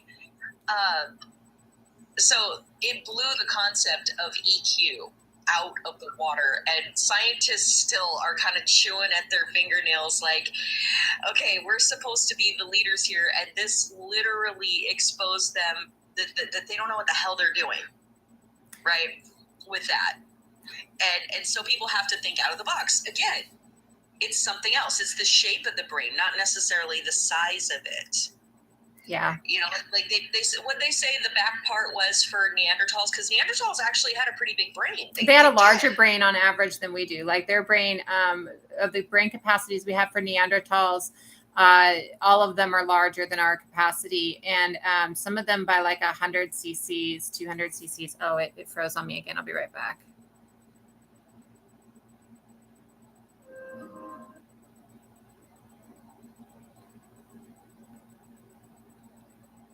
Sorry, it froze on me again. See, did it kick you out? No, it didn't. Okay, you're still there. Oh, their bodies also worked against them. Well, yeah, I mean, there are details, right?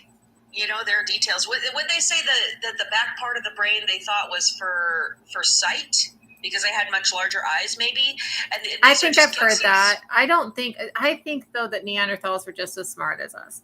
Like, and our early Homo sapiens. Wasn't the first femur healed? Wasn't that a Neanderthal? They found like braces and healed injuries. And, I think you're thinking of the old man of Shanidar and the old man of La Chapelle, and both of them show long-term healing. There's also medicine with the Neanderthals. Our brain shape was the same shape as Neanderthals' brains for a long time. They think that we finalized our shift to the brain shape that we currently have between 30 and 40,000 years ago, and that's where they go sapiens, sapiens, sapiens, like Homo sapiens. Years ago, but I got a cousin. You should see his head. Right. So, but they say that we finalized, and what they do is they call it the globular lobal brain, and they think that that's the difference. And that shape is the same shape that you do see in Naledi. They have a much smaller brain, but their shape of their brain is the same shape as ours. It's the way that it's divided up, and we didn't start that way. We started more like Erectus and Neanderthal in the shape of our brains.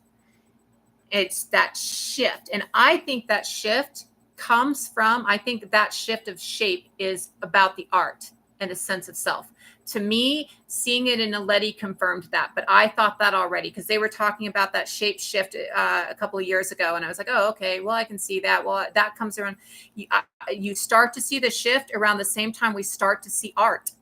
And we start to see a sense of self, and we start to see burial, and we start to see, and again, I'm not sure, I don't believe that's our first burials, but we start to see interment, and we start to see evidence of jewelry wearing and of self-decoration, like painting self. And I think that's what shifted our brains. I think that's why Naledi has that brain shape. And I think that that's why we have that brain shape. I think that sense of art and that sense of self is what shifts it into that shape of concept. I agree. I've seen, as a mom, if you nurture your kids' interest in like art or whatever they're good at, math or whatever, they tend to be stronger at it later. I've seen lots of people who are really bright, but they weren't really nurtured. And then as adults, then you've got, Trump, Right. Just saying. Well, and you can take a smart person and tell them they're stupid and not nurture them, and they'll be dumb as fuck willingly. Exactly. And it's like you're born with the genes. Like some people tend to be able to put on muscle a little bit better than others, right? They have that. But if they sit on a couch with some potato chips their whole life, they're not going to be built. They're not going to be fit, You have to nurture it. We have to nurture each other because, like, if we nurture each other, there's synergy. Again, this is how we work. We know this.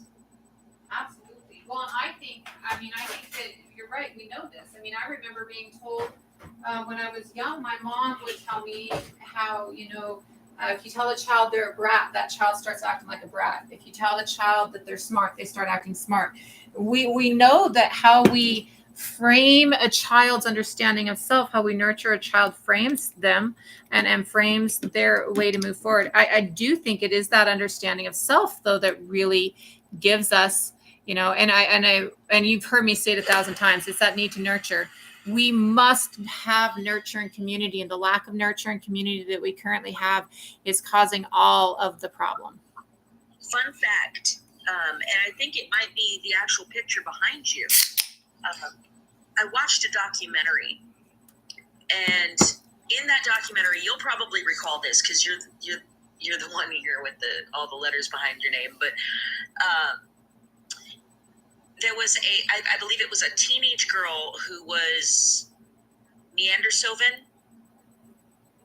and she was found in a community, and I don't think they found her biological mother, but they found her father. And what that tells me is all of this, men can't be nurturing, blah, blah, blah.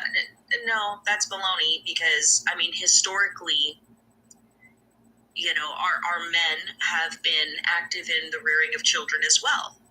There are a lot of things that we're brought up here in the Western way of thinking that hamper our development.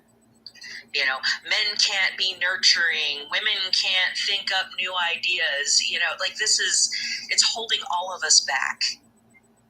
It really is. It really we is. have to focus on our communities and listen to ourselves. Historically, we've done it. We can do it again. Yeah, I agree. Well, and I think, and I state this all the time, I think that we were there until 10,000 years ago. This is the experiment, and it's gone wrong. This is the experiment, this concept. And I think there are some places that were still there 500 years ago. And I think that there are some places that are still there today, right? But this concept, this is 10,000 years old. This exploitation, this exchange of your entire self for the right to have a fucking house, right? I think I need to, so I think I need to restart the live. So I'm going to actually stop the live, and then I'm going to restart it. I will share it out to everybody again. And then so that everybody, hopefully you see it coming across. But keep an eye. I think I need to restart it because I think that we've lost feed because of the way that it settled up there. So I'll be right back. Give me like 5 minutes as I restart it. It should pop back up. If you don't have me, it should pop back up in your For You page. Hopefully. So let me go ahead and restart.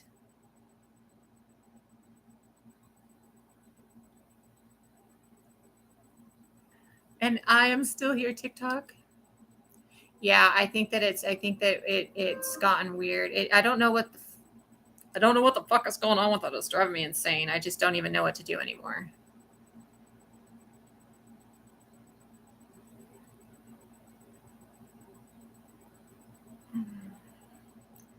So let's see if the restart will help.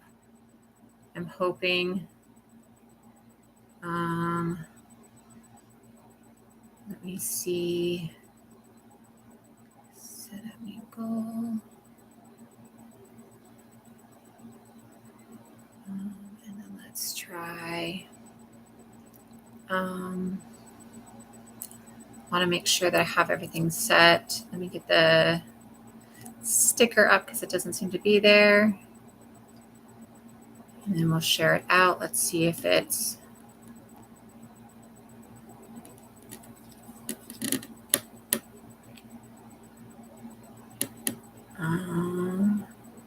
It might not be flowing, so let me give it a second and see if it's flowing because it should be pulling more people before this. I'm not sure what's going on. La da da da da da da la da da da da da la da da da da da da da da da da da da. Yeah. Let me try something else really quick.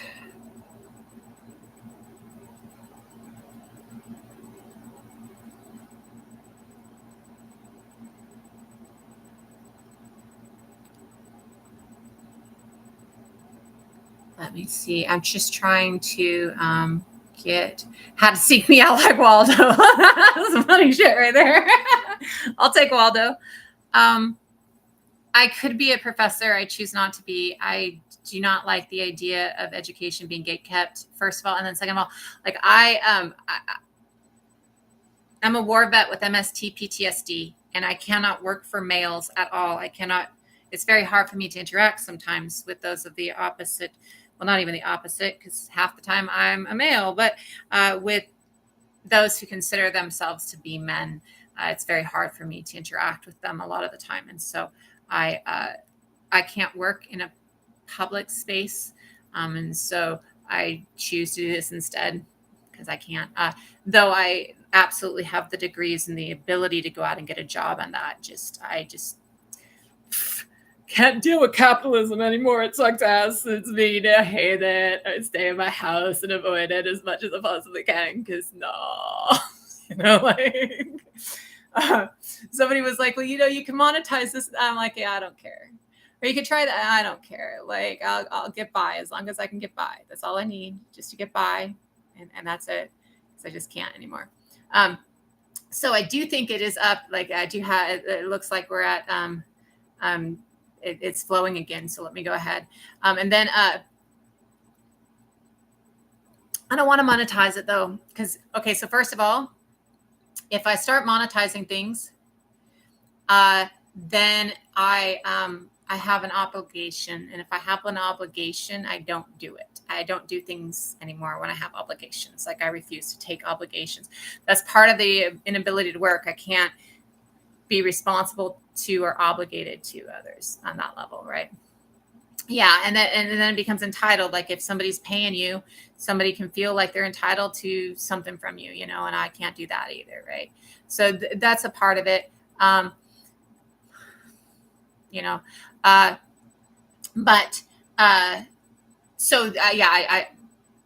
could absolutely work as a professor. I choose not to, or I choose not to work, or I'm unable to work, however it wants to phrase.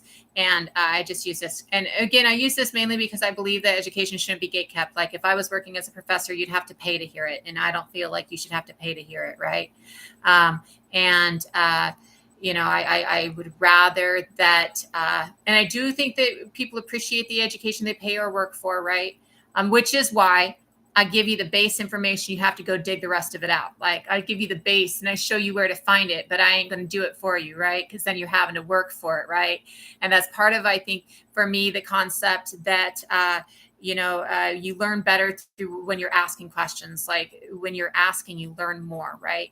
And so that's why, like, I only give a couple of articles, and I'm only giving you the base ability to go and dig further into those articles. One of the many reasons. The other one is paywalls and crap like that. But because I agree, 100.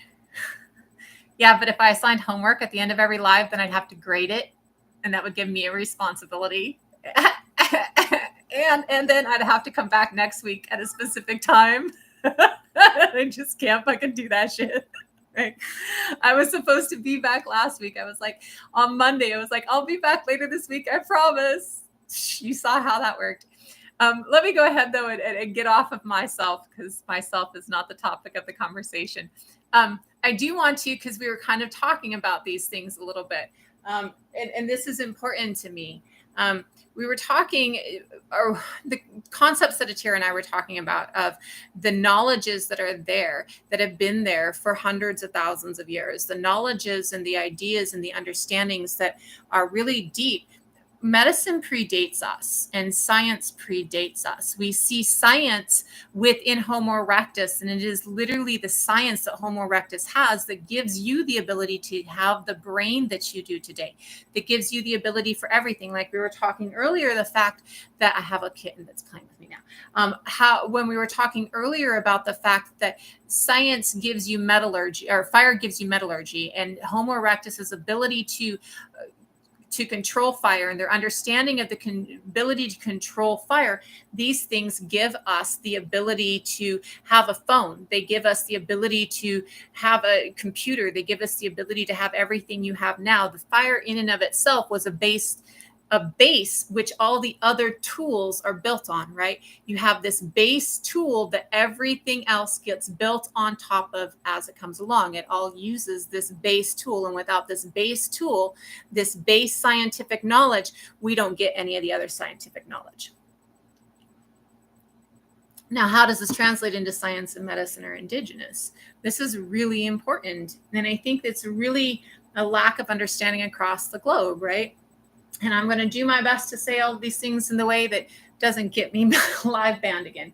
So often we talk within here about othering, right? And othering, bringing about the advent of othering based on religion, right? And part of that othering based on religion was this thought process that if you did things that were against the deity of that religion's thought processes, that you were evil or committing a sin, right? And so you had to stamp those out. Well, when a religion comes into play that doesn't like to be questioned and believes that the only people or the only being that has control over life or death or health is a deity, and that humans themselves can't look to help save life or help prolong life or help keep life healthy without going against that deity, or might be phrased playing God. We see that the science and medicine that's across the globe gets stamped out. And how do we know that there's science and medicine across the globe prior to this? Now, I touched a little bit with Atira about how you see medicine in Neanderthals. Shanidar 1, Kreb from the Earth Children series is Shanidar 1. And the Earth Children series is a really accurate series for its time. Some of the information has changed. Like we now know Neanderthals had as much vocal speech as we do, right?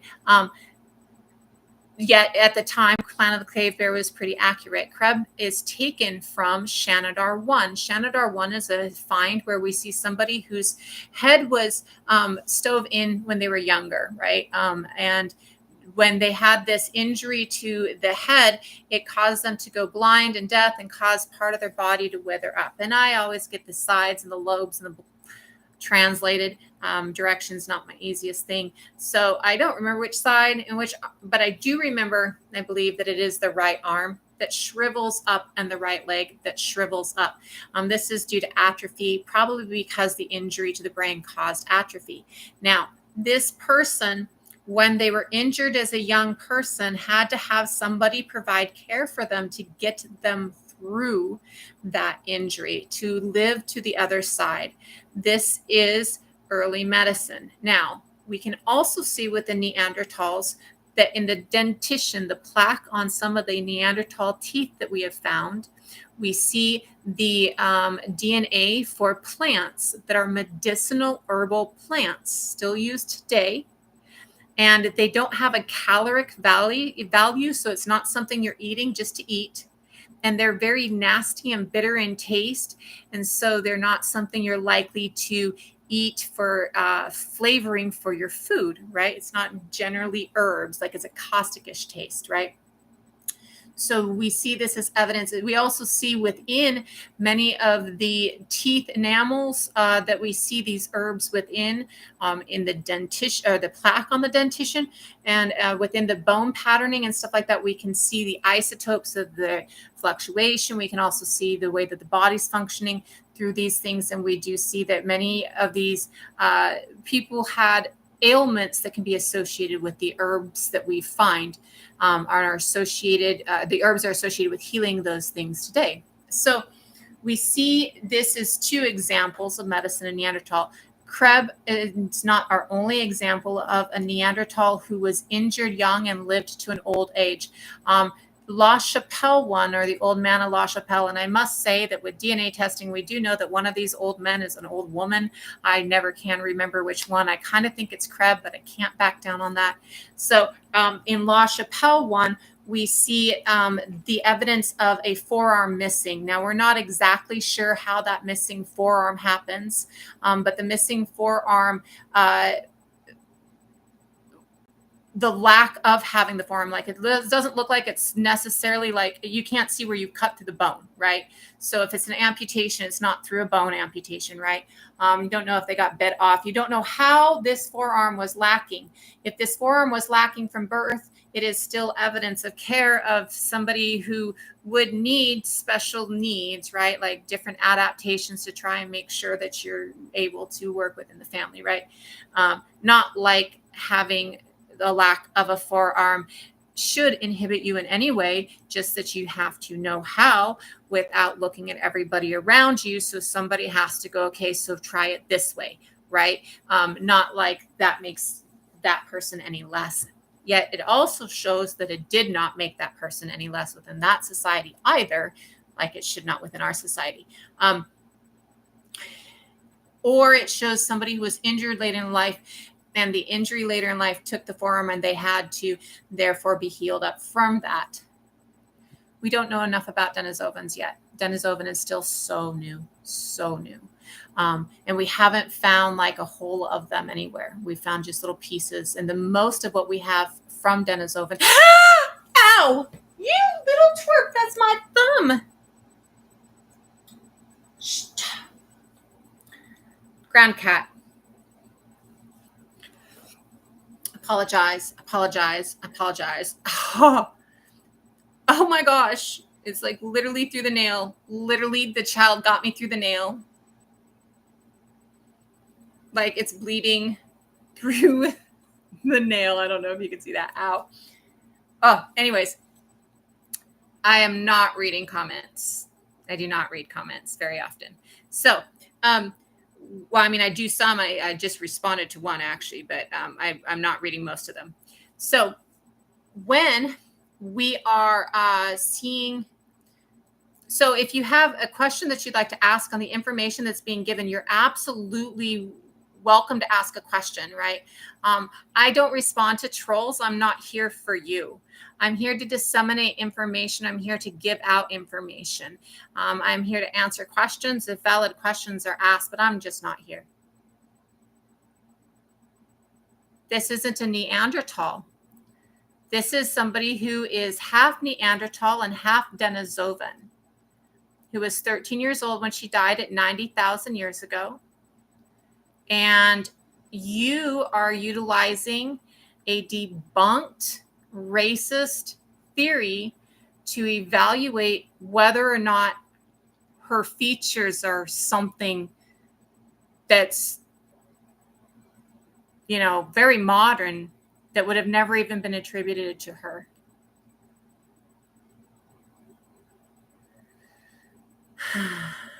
I think I froze again. I'm going to pop back out and back in. Sorry.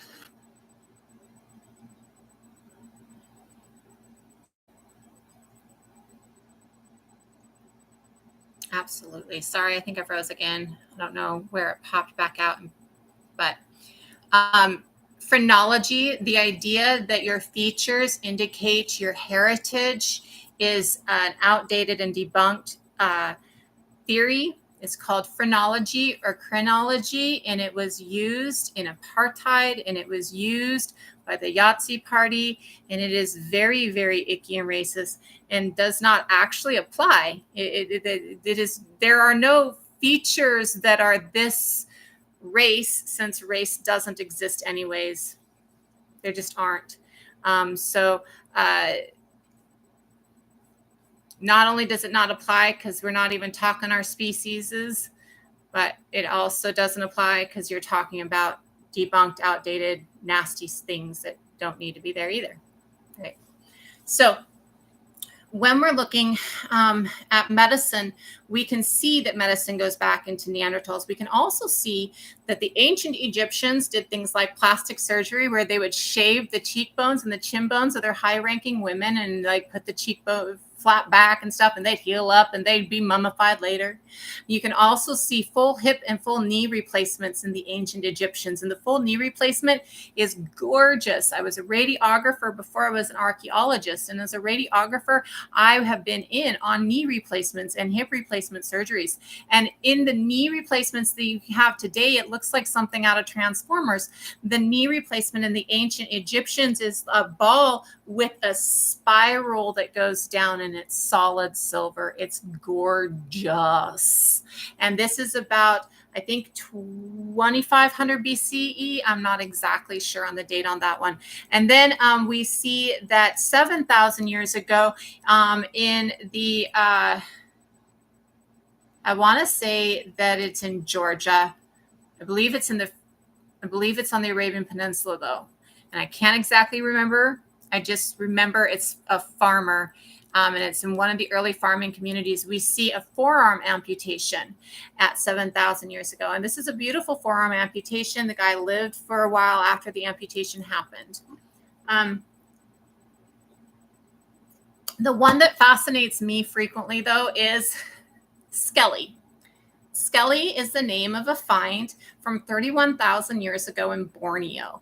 And Skelly is a girl, female biologically by the DNA, who died at the age of 19, who had a full foot amputation 6 to 9 years before her death. Now, there are some extremely remarkable things about this.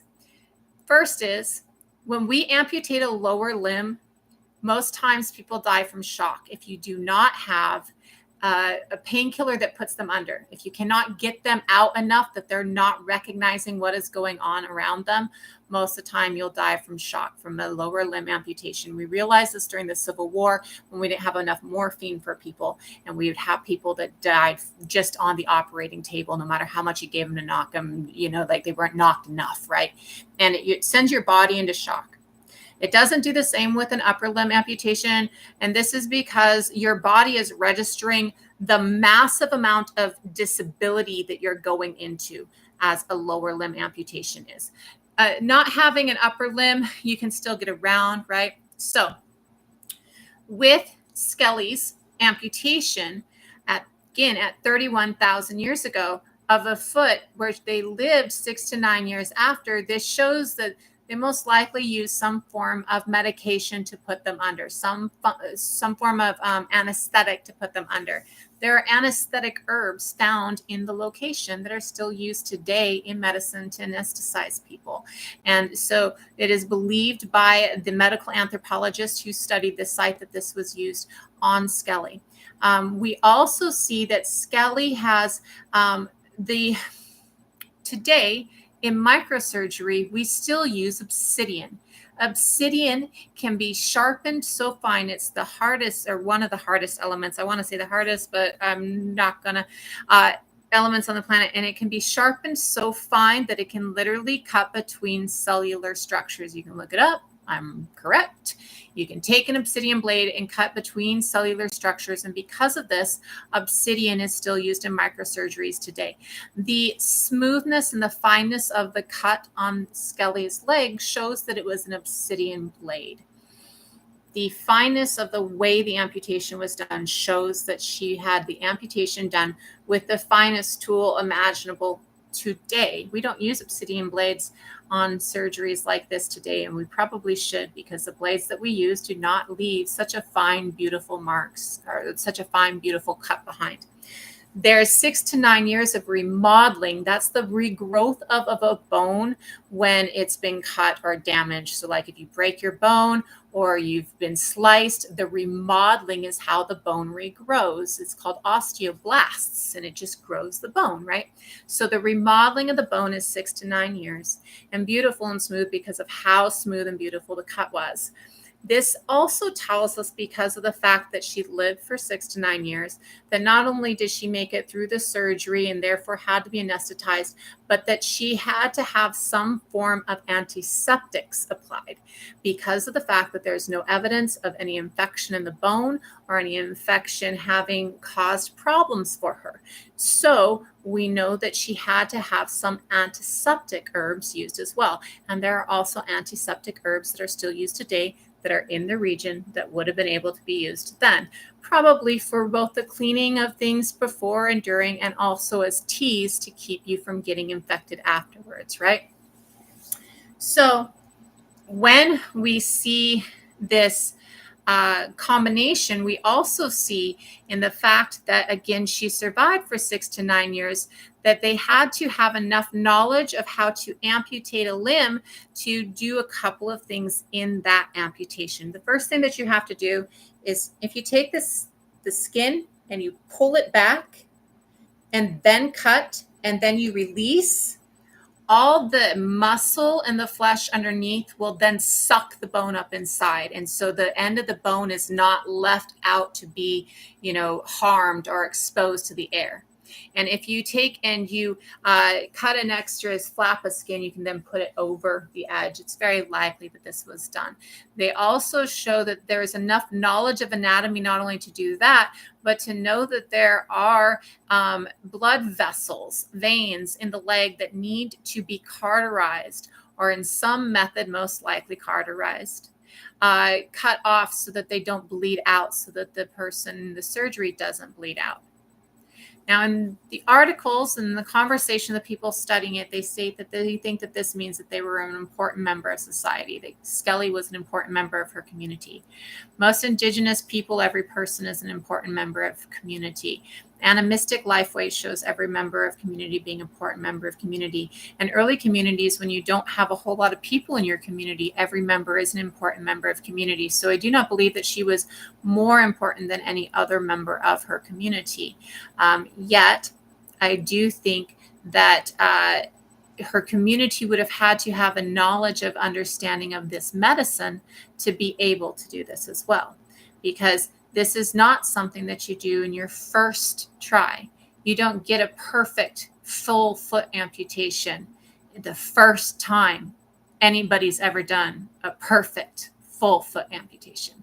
That's not something that happens the first time ever. Like, never.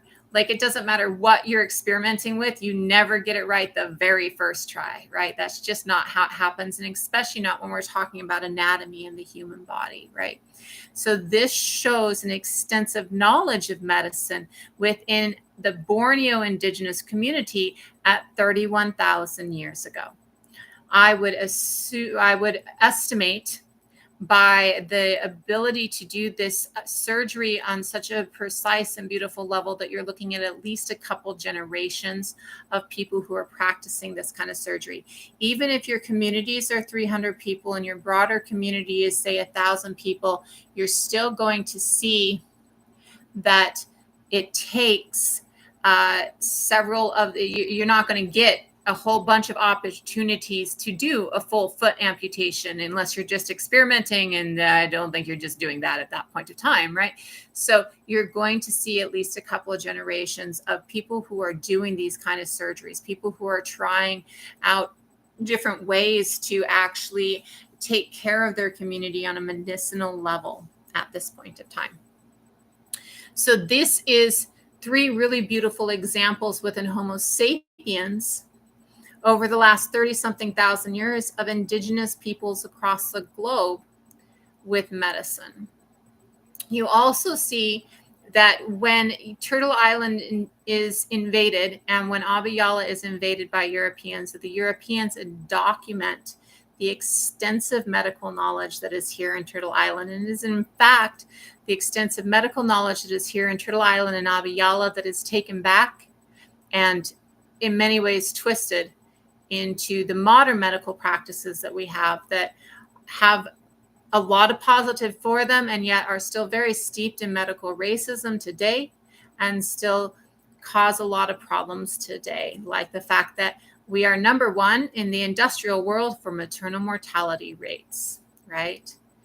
Christopher, you don't need to stick around. If you don't want to be here, that's okay, right? My space. I get to do my space how I want to do my space. And if you don't want to be in my space, nobody's making you. So when we are looking at those things, we can see this on a global scale, that science and medicine happen on a global scale until about 400. In 400 current era, we see that Constantine takes an indigenous man's thought process. I actually need to change that because that's not really the truth anymore. Takes a man who he was trying to colonize, his thought process, and twists it into a way to be a sole emperor because he wanted to be the only emperor out of two. And monotheism helped. And so we see a start of a religion that therefore seeks to stamp out anything that opposes it, because its start is in war and the need to stamp out everything that opposes it. And in the need to not question God, you see the start of we see the erasure of science and medicine. We know this is the burning times, right? In many different societies, the erasure of science and medicine in many different societies is known as the burning time, because we see how as that religion spreads across the state that is controlling that religion, that across the entire space that it spreads into, it instead of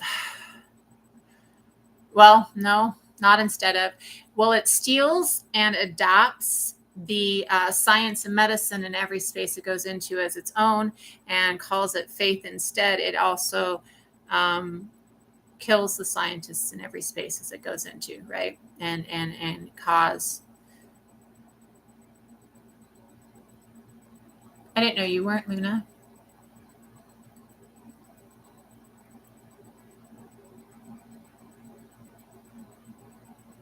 It's because you were on the last account, babe, not on this one. I didn't know you weren't. So when we see that, we really see that. Cow, I think that you'd have to look to Greek medicine for that. I do think that Greek medicine actually talks about tears in the meniscus. I think that they talk about it actually with the Olympic athletes. I think that there's actually conversation about that in treating, because the Greeks had extensive medicine too, right? And the Romans did before Constantine.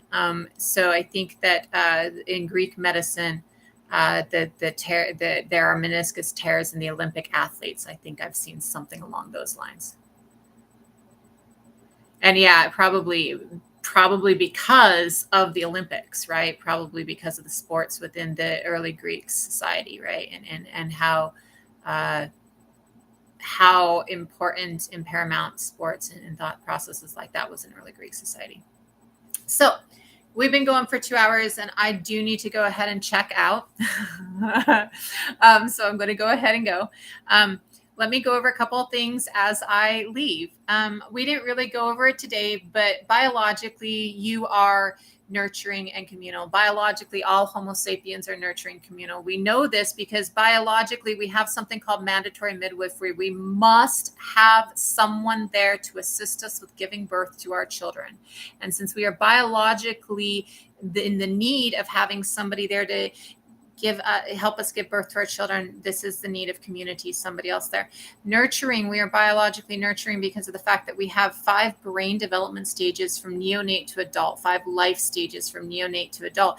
And these brain development stages from neonate to adult, they're more than any other planet on this animal. They're more than any other planet on this animal. They're more than any other animal on this planet. Some of the other longest life stages of brain development from neonate to adult are in the bonobos or in whales or in elephants. And I think the longest other one is like 8 years. within us from neonate to adult, from start to full brain development, is 25 years currently, right? That's when our frontal lobe fully closes. This gives us the malleability in our brain. This gives us the ability to understand. This gives us everything that we value comes from these 5 life stages of brain development from neonate to adult, okay? Because we have, it's because I love you, because we have these 5 life stages from neonate to adult and the staging of brain development. Each of these stages of brain development requires nurture. They did studies in the 50s that they called the failure to thrive studies, where they put orphans in 2 separate rooms, and one they gave their bottles propped up and barely touched them, and in the other room they touched them and they loved them, and the ones that they didn't touch died. It's called failure to thrive. You can look it up. This is study after study has proven that without nurturing, your brain does not develop. So for us, we must have nurture for brain development.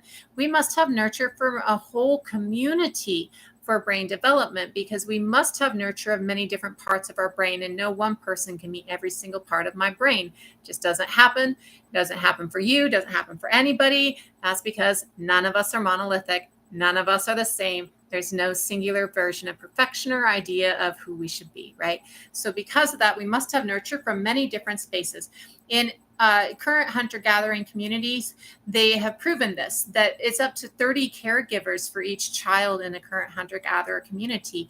And this is how they believe that we should be living.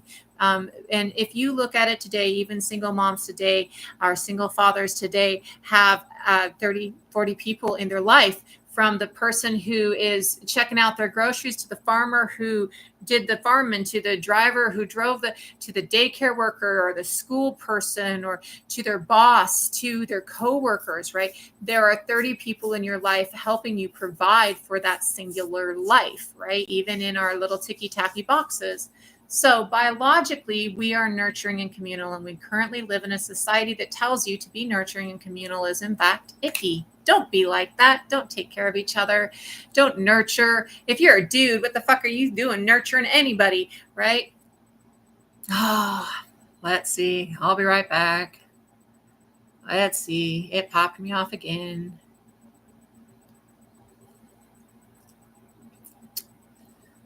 Man, I almost thought they banned me on that one. But we live in a society that tells you if you're a dude, why are you nurturing anybody? If you're not a mother, you have no business nurturing a child, right? And we also live in a society that tells you that we should all be locked into little boxes instead of interacting with each other. And you certainly should not give food to somebody who's houseless. We should put up spikes instead. Living in a society where we are seeing nurture and community turned into evils, we have many people within society that feel depressed or anxious or like there's a problem. These are very healthy responses to a very unhealthy society. You are not meant to be exploitable. We have a society that thinks that they should just be able to exploit you until they use up every little bit of your exploitation ability, and then they shoot you out on the streets and call you houseless and tell everybody to hate you because you're no longer exploitable. We live in a society that tells you you're supposed to be exploitable, and you are not supposed to be exploitable. We need nurture and community just to be alive, which means that you have the worth and the right to nurture and community just by breathing. Everybody who is breathing has the right to life. Everybody from their first breath has the right to life. The Bible says first breath, no matter how much you want to argue it with me. Everybody from their first breath has the right to all the necessities of life.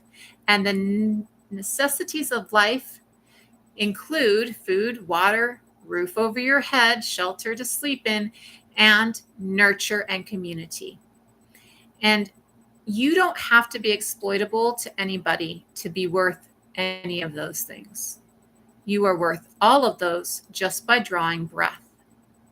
Just by being alive today, you are worthy of love. Just by being alive today, you are worthy of compassion. Just by being alive today, you are worthy of care. You do not have to do anything. You do not have to be exploitable by anybody. You do not have to do jack shit. And you are still worthy of love and care. You should be returning it because every right becomes responsibility, right? Every right comes with responsibility. But you are all, just by breathing, worthy of love, worthy of community, worthy of life. You don't have to do anything to own it, earn it. It's yours, right?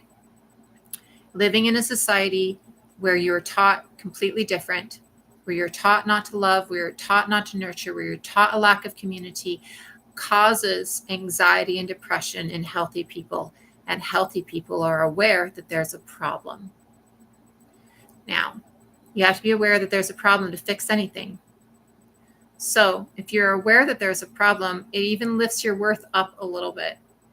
By being aware that there's a problem means that you're aware enough to affect change. If you can help affect change, you lift everybody back where we need to be anyways, right? So just by breathing, you are worthy of love. Just by breathing, you are worthy of compassion. Just by breathing, you are worth a home and food. Just by breathing. You don't have to be exploitable. You don't have to give to anybody to do those things. Just by breathing, you're worth those things. Taking part in community, helping uplift community, helps uplift your worth, right? Helps give you a little bit more. Well, it gives you more of those things anyways, right? How do we fix this? How do we change this? How do we fix the space that we're all at, where most of us are dealing with depression and anxiety because there's a problem and we're aware? Land back. Land back on a global scale. Land back is returning tending and governance to Indigenous people on a global scale. And by returning tending and governance to Indigenous people on a global scale, not only do we reverse climate destruction, climate change happens. Climates constantly change, like everything changes. Change is inevitable, right? Change is everything. Change is why you're here. Everything changes. Climate change happens. Climate destruction is what monocrop agriculture is doing and what Western science is doing. And climate destruction is killing our species, not the globe, but our species. And how do we fix that?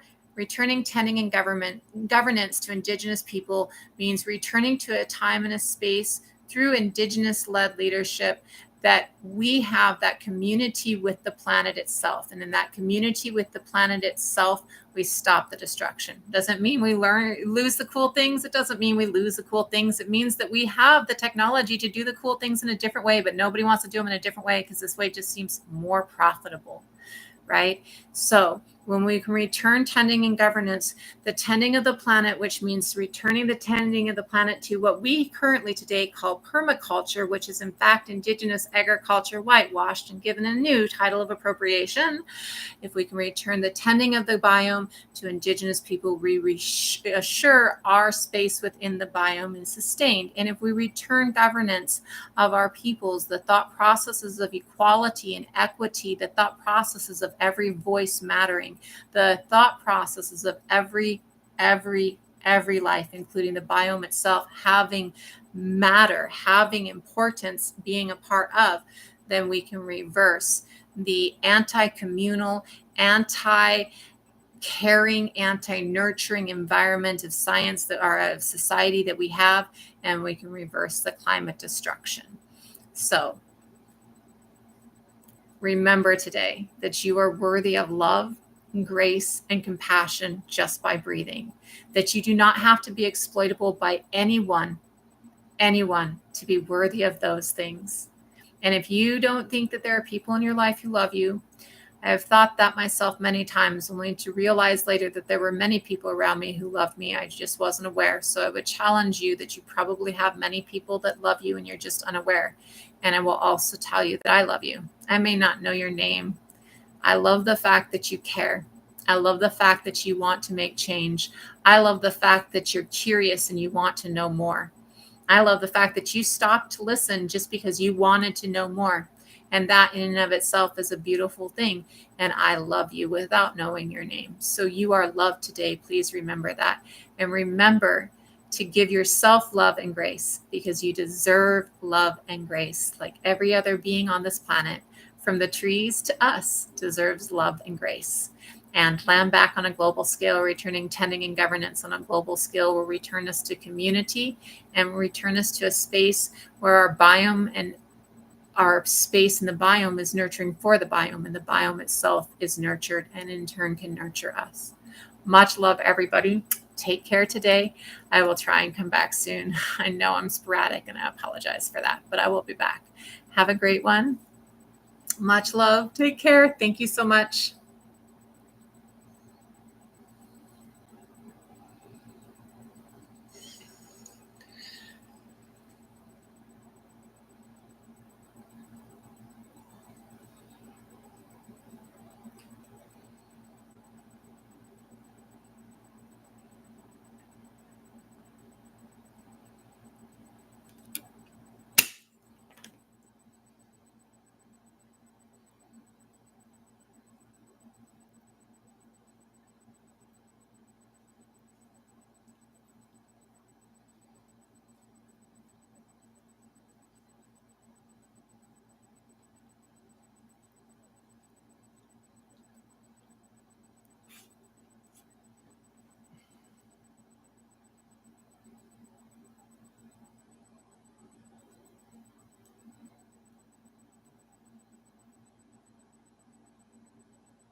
Just a couple of points here. Everywhere had sacrifice. Sacrifice is rarely brutal. Scalping is European. Everywhere had slaves. Chattel slavery is different.